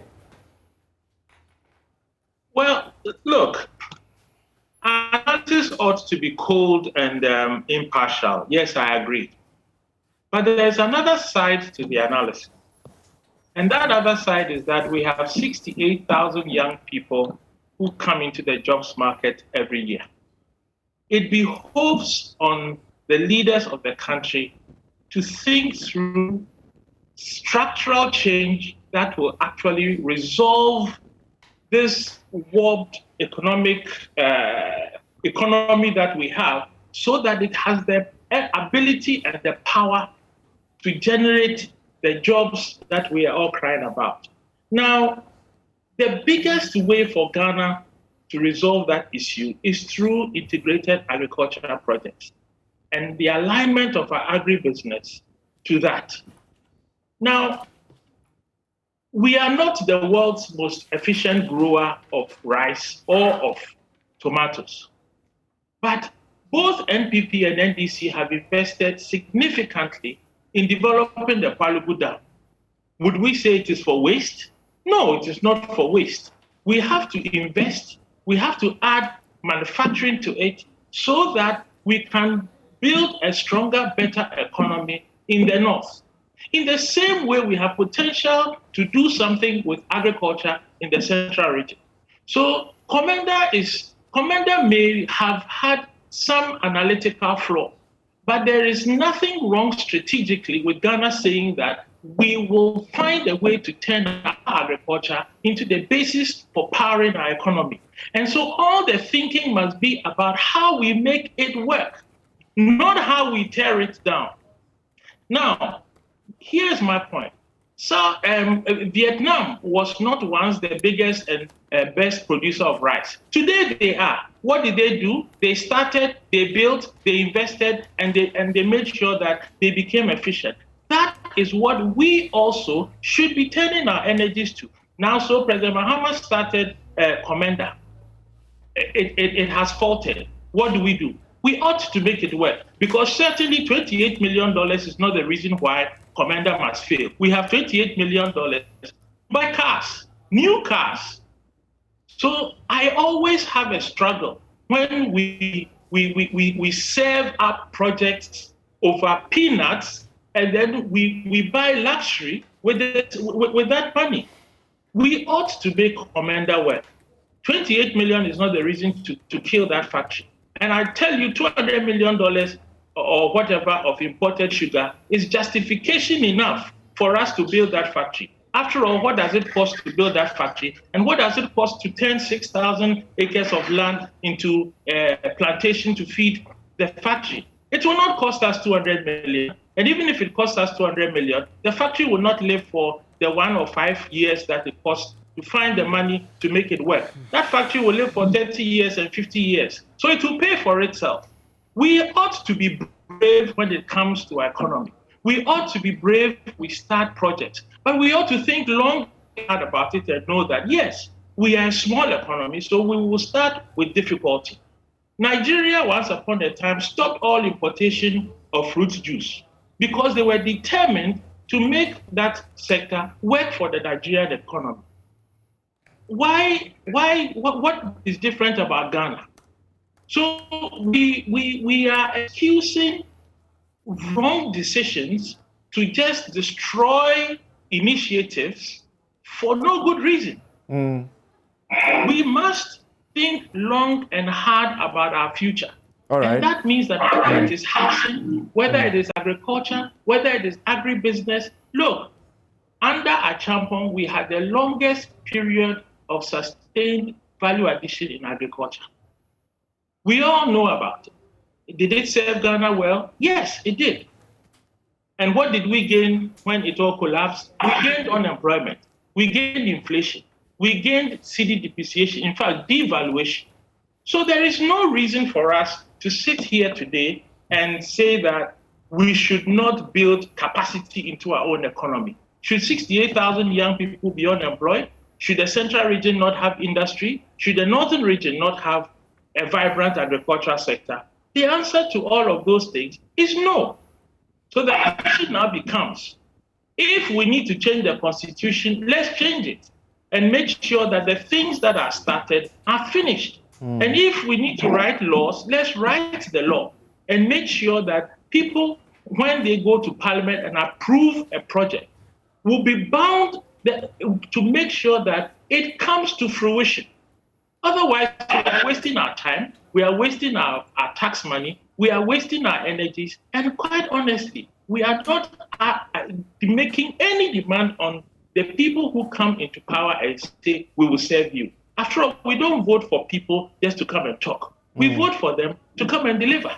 We don't employ people into the public sector to lose us money. We employ them to make us money. All right. So bottom line, Mr. Yamson, you are saying...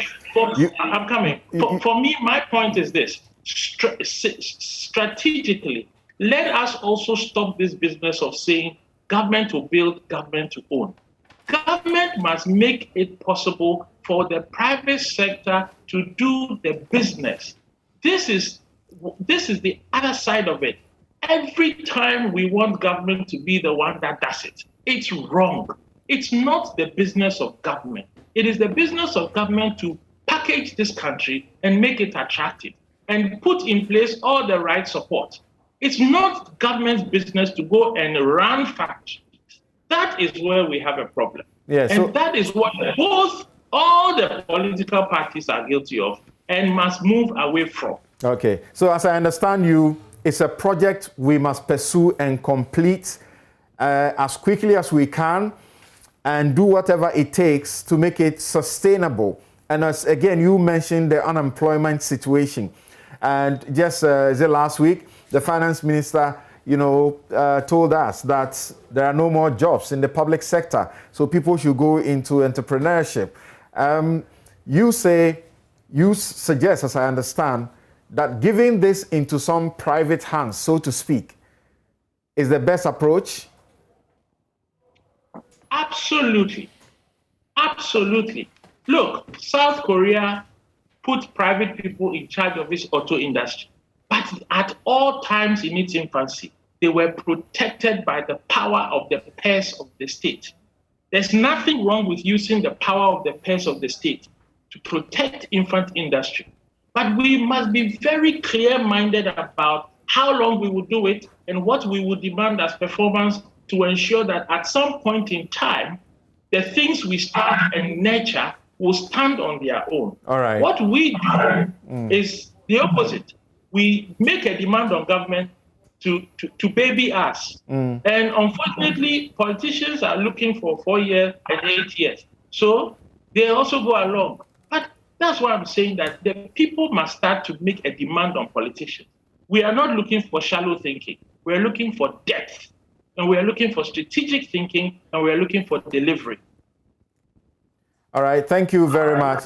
Now, Martin, I wanted you to listen to the guys in the studio and sort of finish up with you in perhaps paying attention to your point of view, which you started to canvass about tweaking the Constitution to compel, over this abandonment issues. Now, yeah. and I must correct, earlier I was saying 2 million US dollars, actually 200, as I understand. And by now, it would have increased. Million. We are spending in excess of 200 million US dollars per annum to bring in sugar. And we can't put up a good sugar factory and ensure the production of the raw materials to employ our people and get the money to stay here. We can't do that. See, that is why I am completely stunned and dumbfounded by the submissions of Mr. Bento on this matter. I mean, and this is the same argument he made on the issue of e-blocks, that the e-block promise was a reckless promise. It was a panic reaction to the free SHS policy. Says who? We are in a country today confronted with a double track system because there is no space in our secondary education level. And you are saying that a policy to build secondary schools so that children can go to school is a panic reaction, is a reckless promise. I cannot fathom that.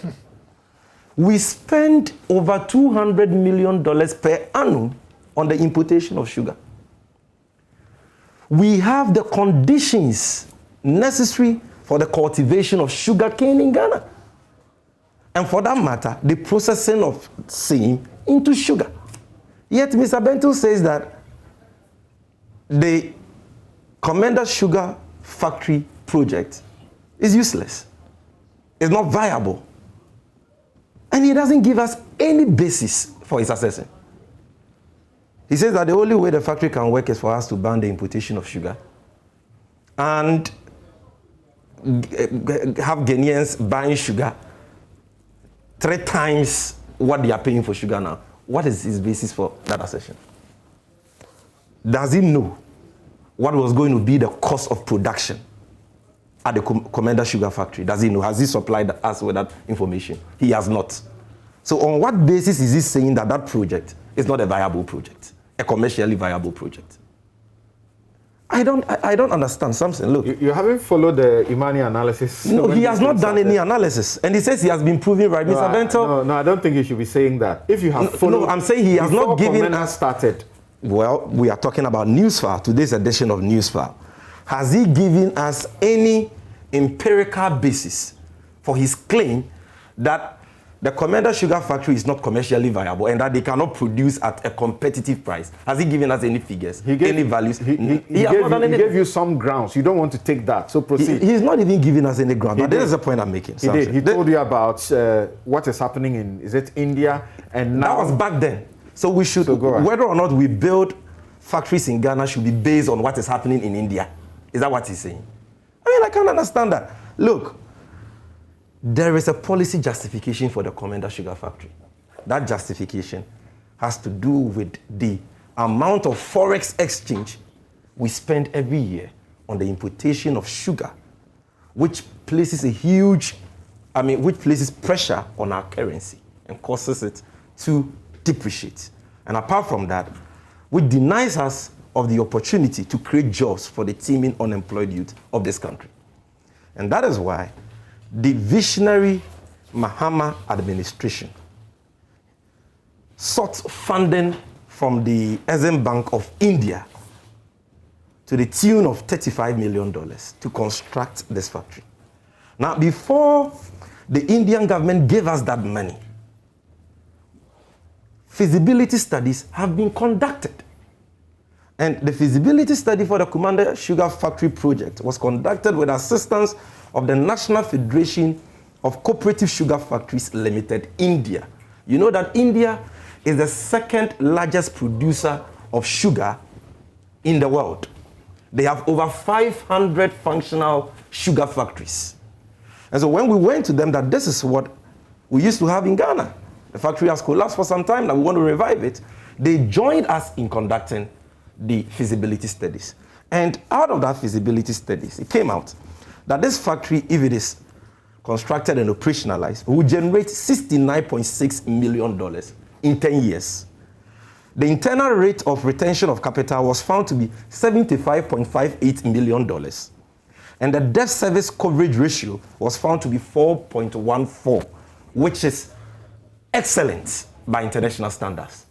That is the feasibility report, sponsored by the National Federation of Cooperative Sugar Factories Limited, India. If Mr. Bento wants to dispute that with credible evidence or contrary facts, he can do so. But he cannot just say on top of his head that this project is not commercially viable, we cannot produce sugar in Ghana at a competitive price and all that, and expect us to take that hook, line, and sinker. Now we got a $35 million, and we constructed the factory. We constructed the factory first because we adopted what is called the backward integration approach, which was recommended by the Indians as part of the feasibility studies. Because as you do know, sugarcane is perishable.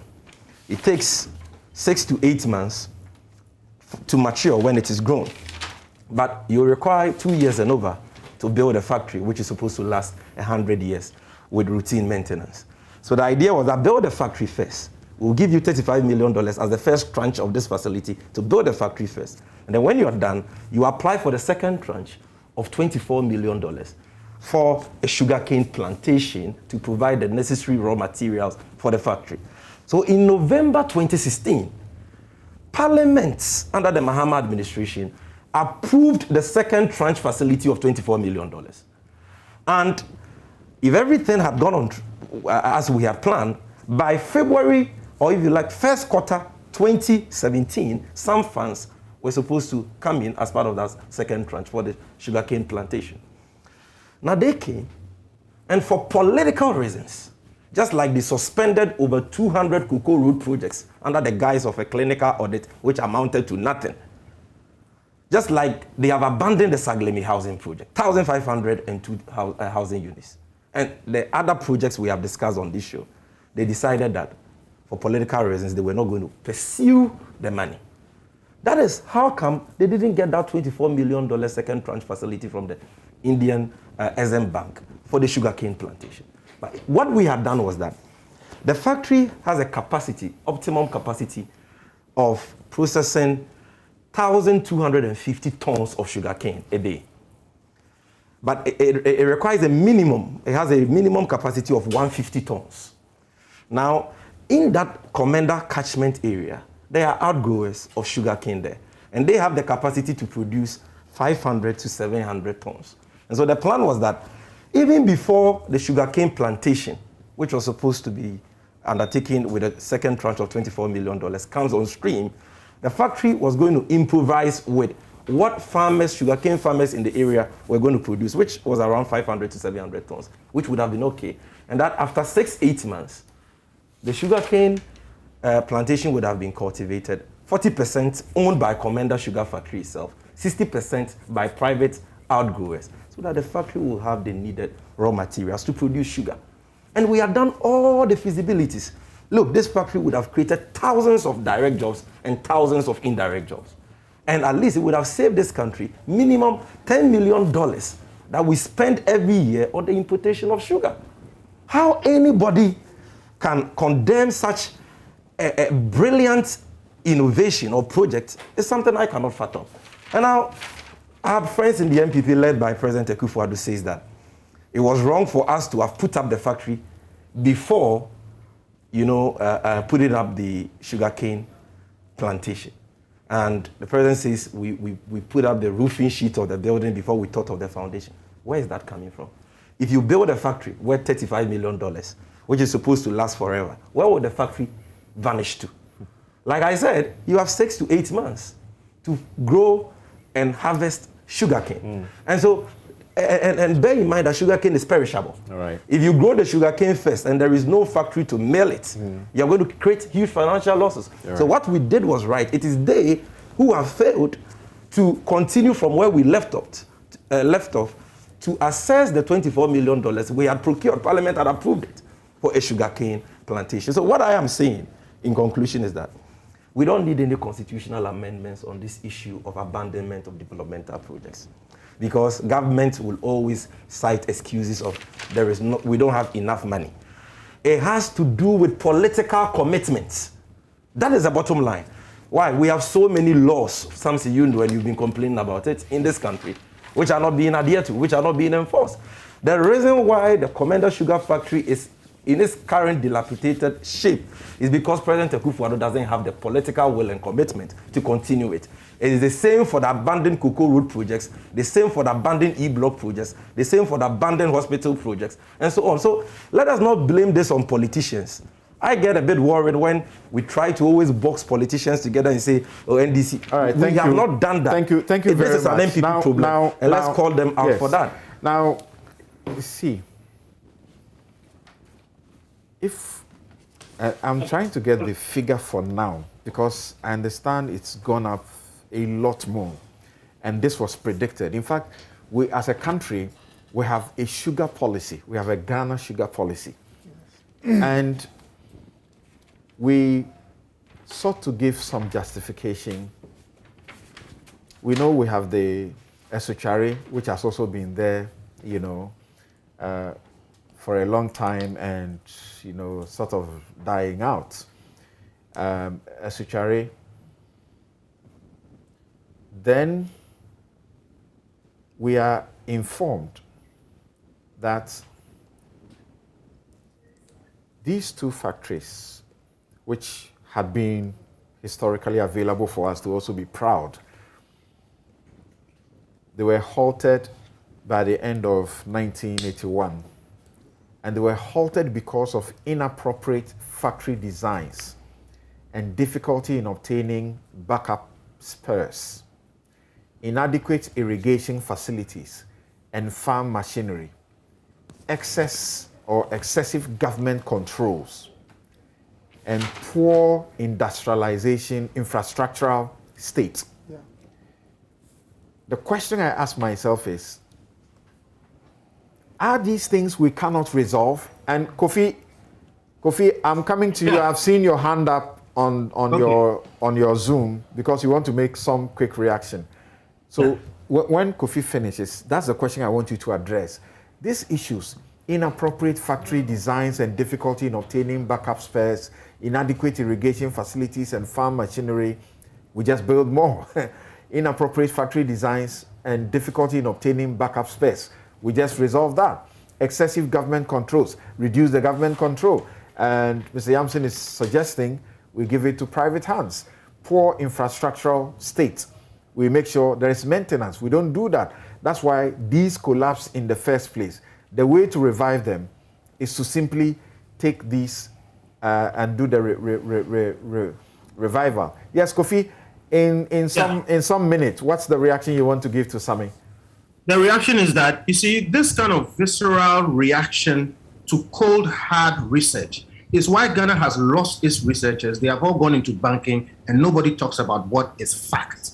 And that's why we keep losing money. we are being emotional about this. At Imani, we've decided we'll speak the truth and let things fall where they will. No, the tomato factory, remember, just about a decade ago, we revived the tomato factory with millions of dollars. They started producing. What happened? They produced and nobody purchased them. We left the millions, including tomato processed, in the bush, and they were overtaken by goats. That kind of economics is not emotional. We need to be clear. Mr. Jansen talks about, we have a problem, so let us do all these things. Mr. Jansen, if we do these things like we did with the tomato factory and don't think through it, we will waste more money. Because when you go and put an olonka of sugar at Mokola, and it costs 100 cedis, and the imported sugar costs 30 cedis, you will know which one people will buy. Then you talk about let's bring private investors. This MPP government has lined up private investors. They go and see the Commander Sugar Factory. They look at it, and then they do the analysis that we don't want to do. And then they just walk away. All right? So let us not get emotional about, we need to do this. We are importing sugar. Thank you. Thank you. Hold on. The laws of economics are laws of nature. No, we cannot be doing rebuttals. We cannot be rebutting. He just responded. It will be an ending. I just wanted to ask him, does he remember their projections about the Tuabo gas processing factory and the Ghana Gas Company? Is he ready to eat humble pie? Today, that factory is saving this country $300 million per annum. Yes, you guys said that we didn't need it. What was projected. I'm sorry, Mr. Benton, but you are the one being emotional because you have not given us any empirical evidence to show that we cannot produce sugar in this country at a competitive price. We've not given a lot of research and we published it. So, Sami, you need to read a bit. Kindly share that with me. Time has proven us right. But you've not articulated the basis of that research on this program. The president has tried to bring foreign investors. Time has proven us right. You don't have the raw materials. You don't have the land. You don't. You said we couldn't do the Ghana gas produce refined sugar. Okay, thank you very much. Thank you very much. Now it's Okoboy's turn. It's Okoboy's turn, and like I outlined what has led to these things, to the point where, in our own policy, we are not happy that we have zero sugar production. Yes. We are not happy about it. Zero. And we actually estimate that while sugar imports into Ghana chalk the 8th most valuable product and the 4th largest food import after rice, fish, and poultry. We can do something about Ghana rice. We still are not doing much. I don't know what's wrong with us. Fish and poultry, why can't what's going on? Sugar? Something. First of all, a policy has a good chance of succeeding when it is anchored in research, experience, and technical know-how. If it is fueled and motivated by political gain or propaganda, it will die early. Very, very important. And my attitude is not to fight think tanks or researchers, but to listen and see whether you disagree at some points or you do not. Now, So the part I was getting to where I got lost was that the estimation is that we are going to experience rapid growth in sugar consumption. And that represents a potential sugar export market for Ghana. I know. So why would somebody say that we can I'll address it. Ghana? I'll address it. There is a potential. There is a market. Now, you commission a factory on the 30th of May 2016. And then, just after 5 months, you shut it down and say that it's produced sugar. So you want to do services. Only to put an advertisement in the papers. Now listen to this carefully, like Benton said. Looking for an investor that will partner you as a state to run the factory. How was the business plan done? How come you build a factory, go for a loan, invest state resources in the factory, when you don't even have an idea of who your partner is going to be? Now, you place the advertisement, people present bids, and everybody gave you a value that was less than $50 million. According to all the facts, it was only Inga, one company, that said they will come for it above the stated price of. Please. Don't interfere. Yes. Don't interfere. And us, we didn't do that. You sought to sell it. So you don't listen. Acenta Property Consulting, they did this estimate before MPP came and put it at 53.7 million. That's the value. When they put the bid, only one took the bid. Even that person who offered about $50 million ran away, never came to take the project. When we came, we did an audit. The audit put it at $12 million.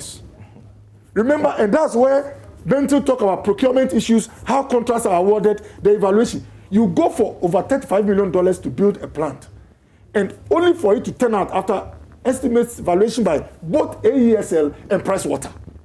Now, government, the NDC wanted to sell 70% shares, but they were looking at a total value of 53 million.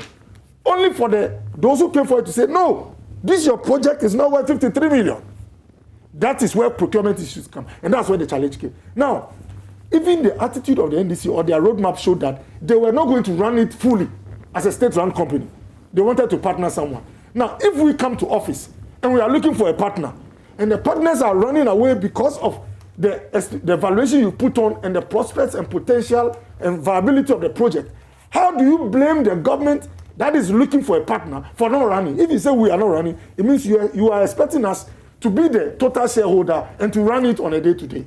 So really, even the logic is warped, and it shows the confusion that the whole Commander Factory thing had in the beginning. Where someone builds a factory and says, after 5 months, I'm looking for a partner. What if your partner, it takes you 10 years to identify a partner? Please. No, please. I mean, you don't understand this simple The NDC government, led by John Dramani Mahama, started looking for a partner before we came. Do what? Please. They were looking for someone to buy 70% shares of the factory. There will be 30% shareholding. It means you want partnership. Why do you build a factory?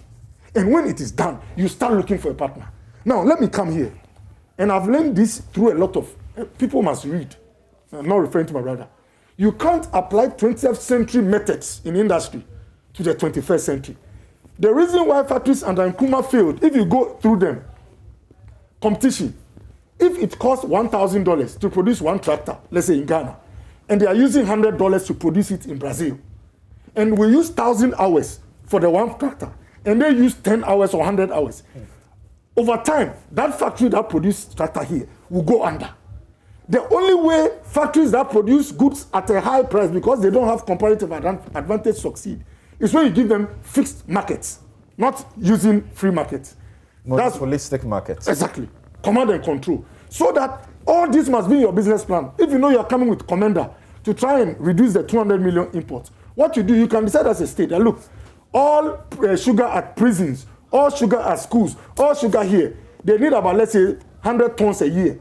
The capacity of this factory is 100 tons a year. All by a state, our ruling goes there.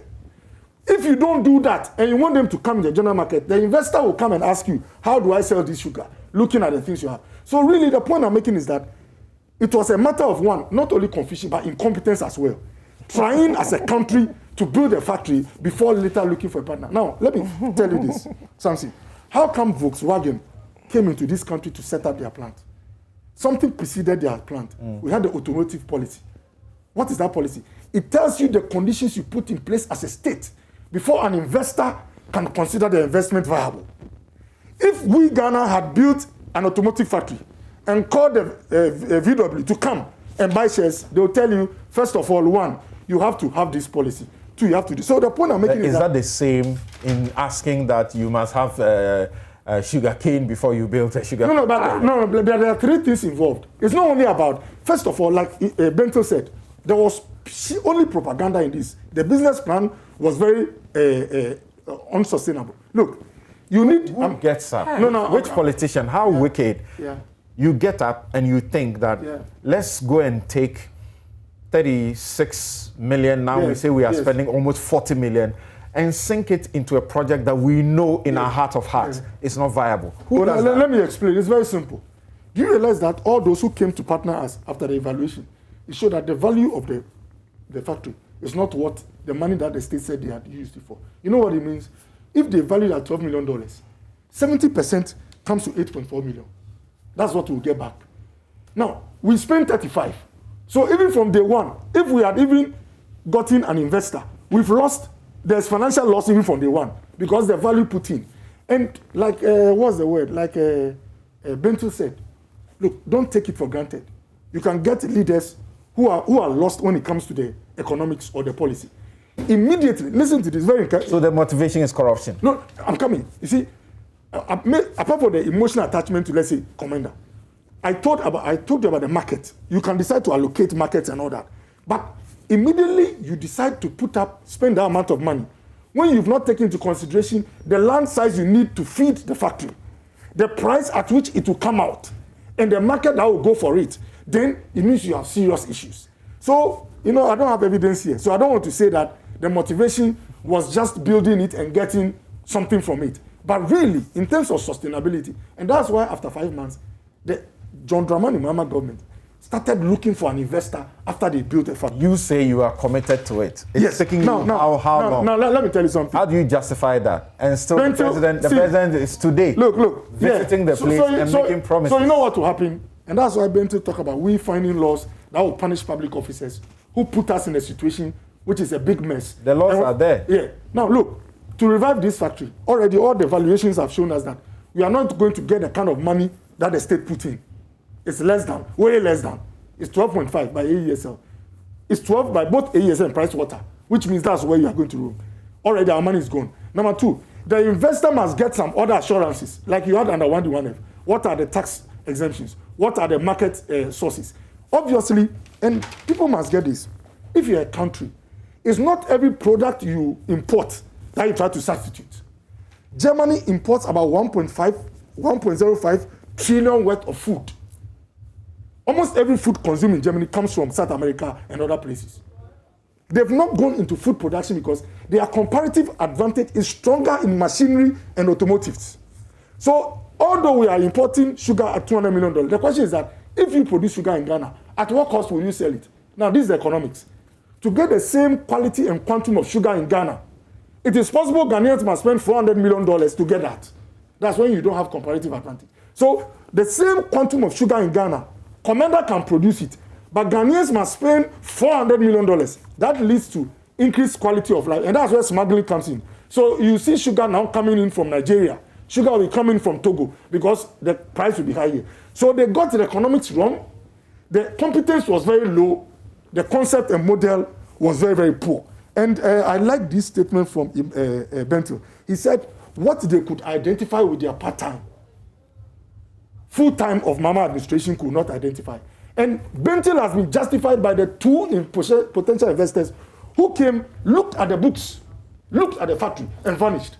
Two, one under Inga, under JM, came, said, I'll get it. When he came, he looked at all the books, he never showed up. Under us, Park Agrotech, also from India, they came, looked at everything. They said, no, this thing has been overvalued. And two, we need to spend millions of dollars, hundreds, to try and bring it up. And even with that, please, what is your market like? We need to be assured of the market. So if you are running a free market, as a president, you must understand that you are running a free market. If you want to give allocation to reduce the imports, you must have some command and control for some areas. All this, they lost it. And in the future, as we look for a private investor, these are the detailed work that will be done both by the investor and the state, so that you have a sustainable, viable project. Martin, the things that Okoboy, points us to, very plausible. How could this have eluded those who set up to revive Commander Sugar Factory? Which of the things he said? Oh, you didn't listen to him? Comparative advantage. He's mentioned Ghana a number of things. The comparative advantage to produce sugar. Please, sorry. Yes, Martin. Okay. Yeah. Sam, to be very honest with you, look, the analysis looks too dizzying. So I don't want to buy into it now. I'd rather prefer that we bring technical persons, okay, persons who are in charge, okay, persons who produce sugar, so that we can make a very informed decision. Because this looks just too dizzying. Because if I were to go with what Dr. Okoboy is saying, then straight away it means that even the Commander Sugar Factory should have been the first candidate for criminal prosecutions, not Sagleme. Sam, if what Okoboy is saying is true, and that the valuation shows 12 point something million and all those things, then it means that Sagleme should have been the first candidate for criminal prosecutions for financial loss to the state. But so far, you haven't heard government make that argument that there is financial loss and all that. So I want to hasten very slowly and buying into the submissions that it's a totally stillborn project, because so far nobody has been able to make that submission that this is financial loss. So it tells you that we should hasten very slowly into and buy into these submissions that is just a waste of our money. Let's get the technical people at the table, then at least we can be assured that the bias and the motivation.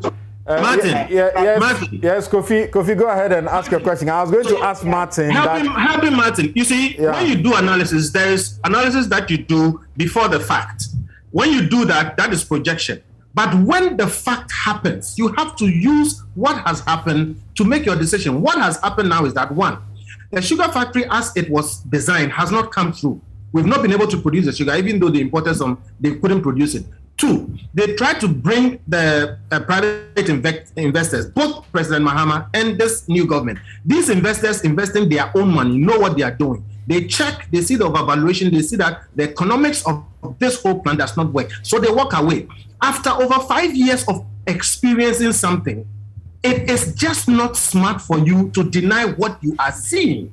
What we are seeing is that both the government has been unable, private sector has been unable, and we are telling you based on the economics, we've shown that if you produce that thing, it will cost you more. Martin, finish your point. Thank you. Yeah. Martin, finish your point quickly. Let me take a break and return for the conclusion. Yes. Yes, Sam. So what is very clear to me is that, listen,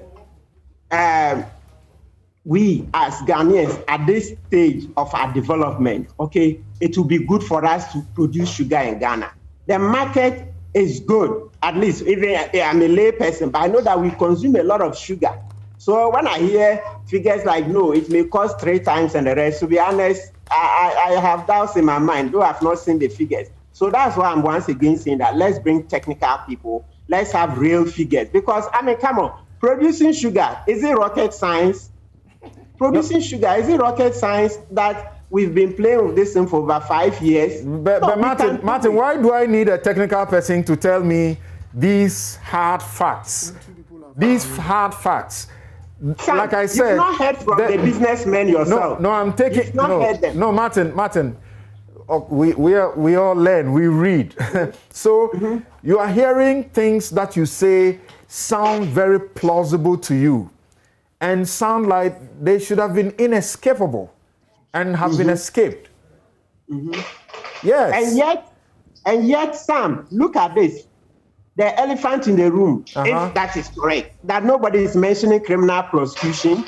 So as soon as you are not hearing criminal prosecutions, please, it tells you that we are not getting all the facts, because I don't think President Kufuor would have wasted any chance at prosecuting persons who were responsible for this investment if there was financial loss. So that's where my doubt is coming from. Look at Sagleme. You see that Sagleme, as soon as they came in, the warning was sounded that they will be headed for a criminal prosecution. It took years, but finally it came. But ask yourself, Kwame Sapon says, whilst many countries are imposing sugar taxes to curb the creeping impact of diabetes, we are fixated on the money Ghana spends on importing sugar.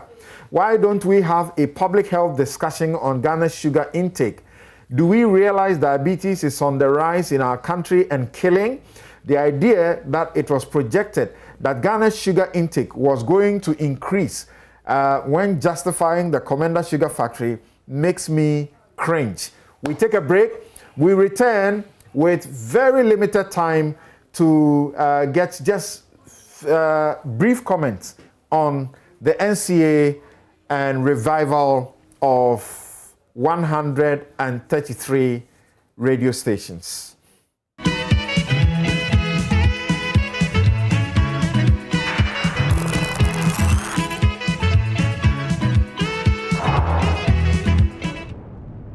You're welcome back. This is Newsfile. It's your most authoritative news analysis platform. And here on Newsfile, as always, we put Ghana first. We will get to the NCA issuing as many as 133 licenses for radio stations to operate, including some that lost their licenses for various infractions previously. But quickly, let me share just a few of your messages with you. PK in Nlembele says that on the politics of abandoned projects, I think the NPP stands tall. He mentions a number of projects and says just recently Otumfo appealed to Nana Addo Dankwa Akufo-Addo to help complete the abandoned Boankra inland port at Boankra, and the president agreed in unanimity. Look at the U-turn on the people at Cape Coast. Well, the president has apologized for that, not exactly a U-turn if you see it in that light. Now, this one from Prince Henry in Koforidia, you say it's good that President Akufo-Addo said he made a mistake on the Cape Coast Harbour Bruhaha. Making a mistake is better than being misled. After apologizing to the people of Cape Coast, must apologize to Togbi Ferti, the paramount chief of a Flower traditional area. John Nyavo says they are simply destroying the country for their selfish gains. It's as simple as that, Samson.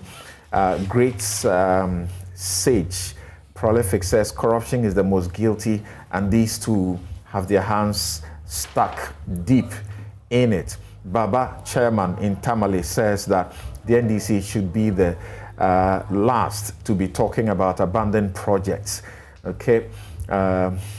MP Kwarting says, can you define abandonment for us? When do we conclude that a project has been abandoned? For instance, the E-block was meant to be completed in 18 months and it's been 5 years. Okay, you heard me clearly. You see what I think about that. Then this last or two more, Samuel Ampedu says that we need a national agenda which must be made mandatory for all parties in power and not party manifestos, where Constitution Review said we should make it mandatory. Both, political divide feel, don't force me to come and take projects that the National Development Planning Commission has set up. Interesting views there. Let me bring on now. Before I did, I just wanted to also state, Che Mensabos, when he was reading the budget statement in place of the finance minister, highlighted the wastefulness of delayed and abandoned infrastructure project, as has been noticed nationwide. And he said, quote, every new budget invariably contains a host of new projects to be initiated at the expense of ongoing projects. So he also wants this to stop. He said, governments owe the people a duty to use limited public funds responsibly. The era of abandoning public projects started with public funds must end. That is Che Mensabon. So thank you very much for that. Now, I have on the phone from the, on phone, I said on Zoom, Reverend Edmond Yerenchi Fianco is the Acting Head, Engineering Division, National Communications Authority, NCA. Reverend, thank you so very much for your patience, and please forgive us. As you have followed, you see how it's been heated and how it's been almost difficult for me to stop my guests from continuing with the debate. But thank you so much for joining us. I was in court on Thursday with my good friend, Dr. Eduse Poku, and he, after court, that was when the court the Court of Appeal gave the decision refusing the appeal by Multimedia and Asempa against the reduction of their coverage area from 100 to 45. And he told me that he was coming to the place where the meeting where you are sensitizing the operators and owners, and there may be some conditions before the 133 licenses are, become operational for them. Let's know, why did you give all that out, and what are the conditions by which they can become operational going forward? Okay, thank you, Samson. So the 133 that the board recently approved, not all of them are new stations. So about 95 of them are existing stations who had applied for renewal, including stations like CTFM, etc., who are existing stations whose authorizations are up for renewal and they had applied. We've gone through the processes, and then the board had granted approval. We have the 13 of them were stations that were closed down after the 2017 audit, not right after the audit, but those who had fines, and they went to the tribunal to get them quashed. But then the basis for the tribunal's decision was that if you don't have an authorization, then you don't have a basis to be in operation. You revert to the position of a new applicant. So a number of them reapplied, and those are part of the ones that the board approved. There were also 25 that are completely fresh applications that didn't used to exist. So when are we going to see, is that what we expect to see, that one day we get up and 100, no, not 133, for those who are already existing and are renewing stuff, like you said, right, those that have just received them, those who are shut down, are we going to get up one day and then we find that all of them are back on air? No. So on Thursday, when most of them were there, we split the 133 into two. So the new guys came in on Thursday, and what they received after the workshop was their provisional authorizations. Provisional authorization, they have 60 days to pay the authorization fee, and once they pay the authorization fee, they are free to, they will receive a final authorization, which will now state the frequency on which they can operate. And then they would be required to go and set up the station. And once you set up the station, LI 1991 requires you to invite the NCA for inspection. And after we have inspected the station and it is satisfactory, we will then issue you with a test transmission. Do I get the impression that potentially they may not, those who are shut down may lose their original frequencies? So not necessarily. There is a chance that they could get them back, but it's not guaranteed. Specific frequencies until you have satisfied the condition of the provisional authorization. So it's not guaranteed. For example, that Radio Gold will get its 90.5. There is a chance that they could. So it's not guaranteed. That's what you're saying. Yes. Why? Does that mean that when they got shut down, that frequency had been given to somebody else? Not at the moment. Not at the moment. Yes, please. Okay. Yes, you were saying something else. I think I cut you. So all of them are not going to be coming up at the same time. Everybody, and once you the speed with which you fulfill, the requirements of the law. So once you satisfy them, we at the sensitization seminar, we handed each of them a booklet, which is like a guide, the key things that you must note. Right. And we give them we get a compilation of about 10 key things. Included in there was also the checklists for the inspection. Okay. And so that you would know what we'll be looking out for when we come. Right. The idea is that our intention is not for anybody to fail. Our intention is not for anybody to not conform, to violate the provisions of the conditions of the authorization. That is not our intent. So the board and management decided that we should have this workshop and take them through, especially the owners, because sometimes you have managers who leave, new people coming, and then they don't appreciate, what they ought to do. We also took the opportunity to get them to know some of the improvements, that have come up on our side by way of automation. So under the leadership of Mr. Joe Anochi, following the same audit, we also detected some internal lapses that also needed to be improved. And so he led the team to introduce automation in the spectrum management processes. And also we have broadcasting monitoring systems that have been established in Accra and in all our regional offices to have a continuous monitoring of compliance, especially to the technical requirements of broadcasting authorizations, both for television and for radio broadcasting. Okay. Thank you so very much, Reverend Edmond Urenchi Fianco.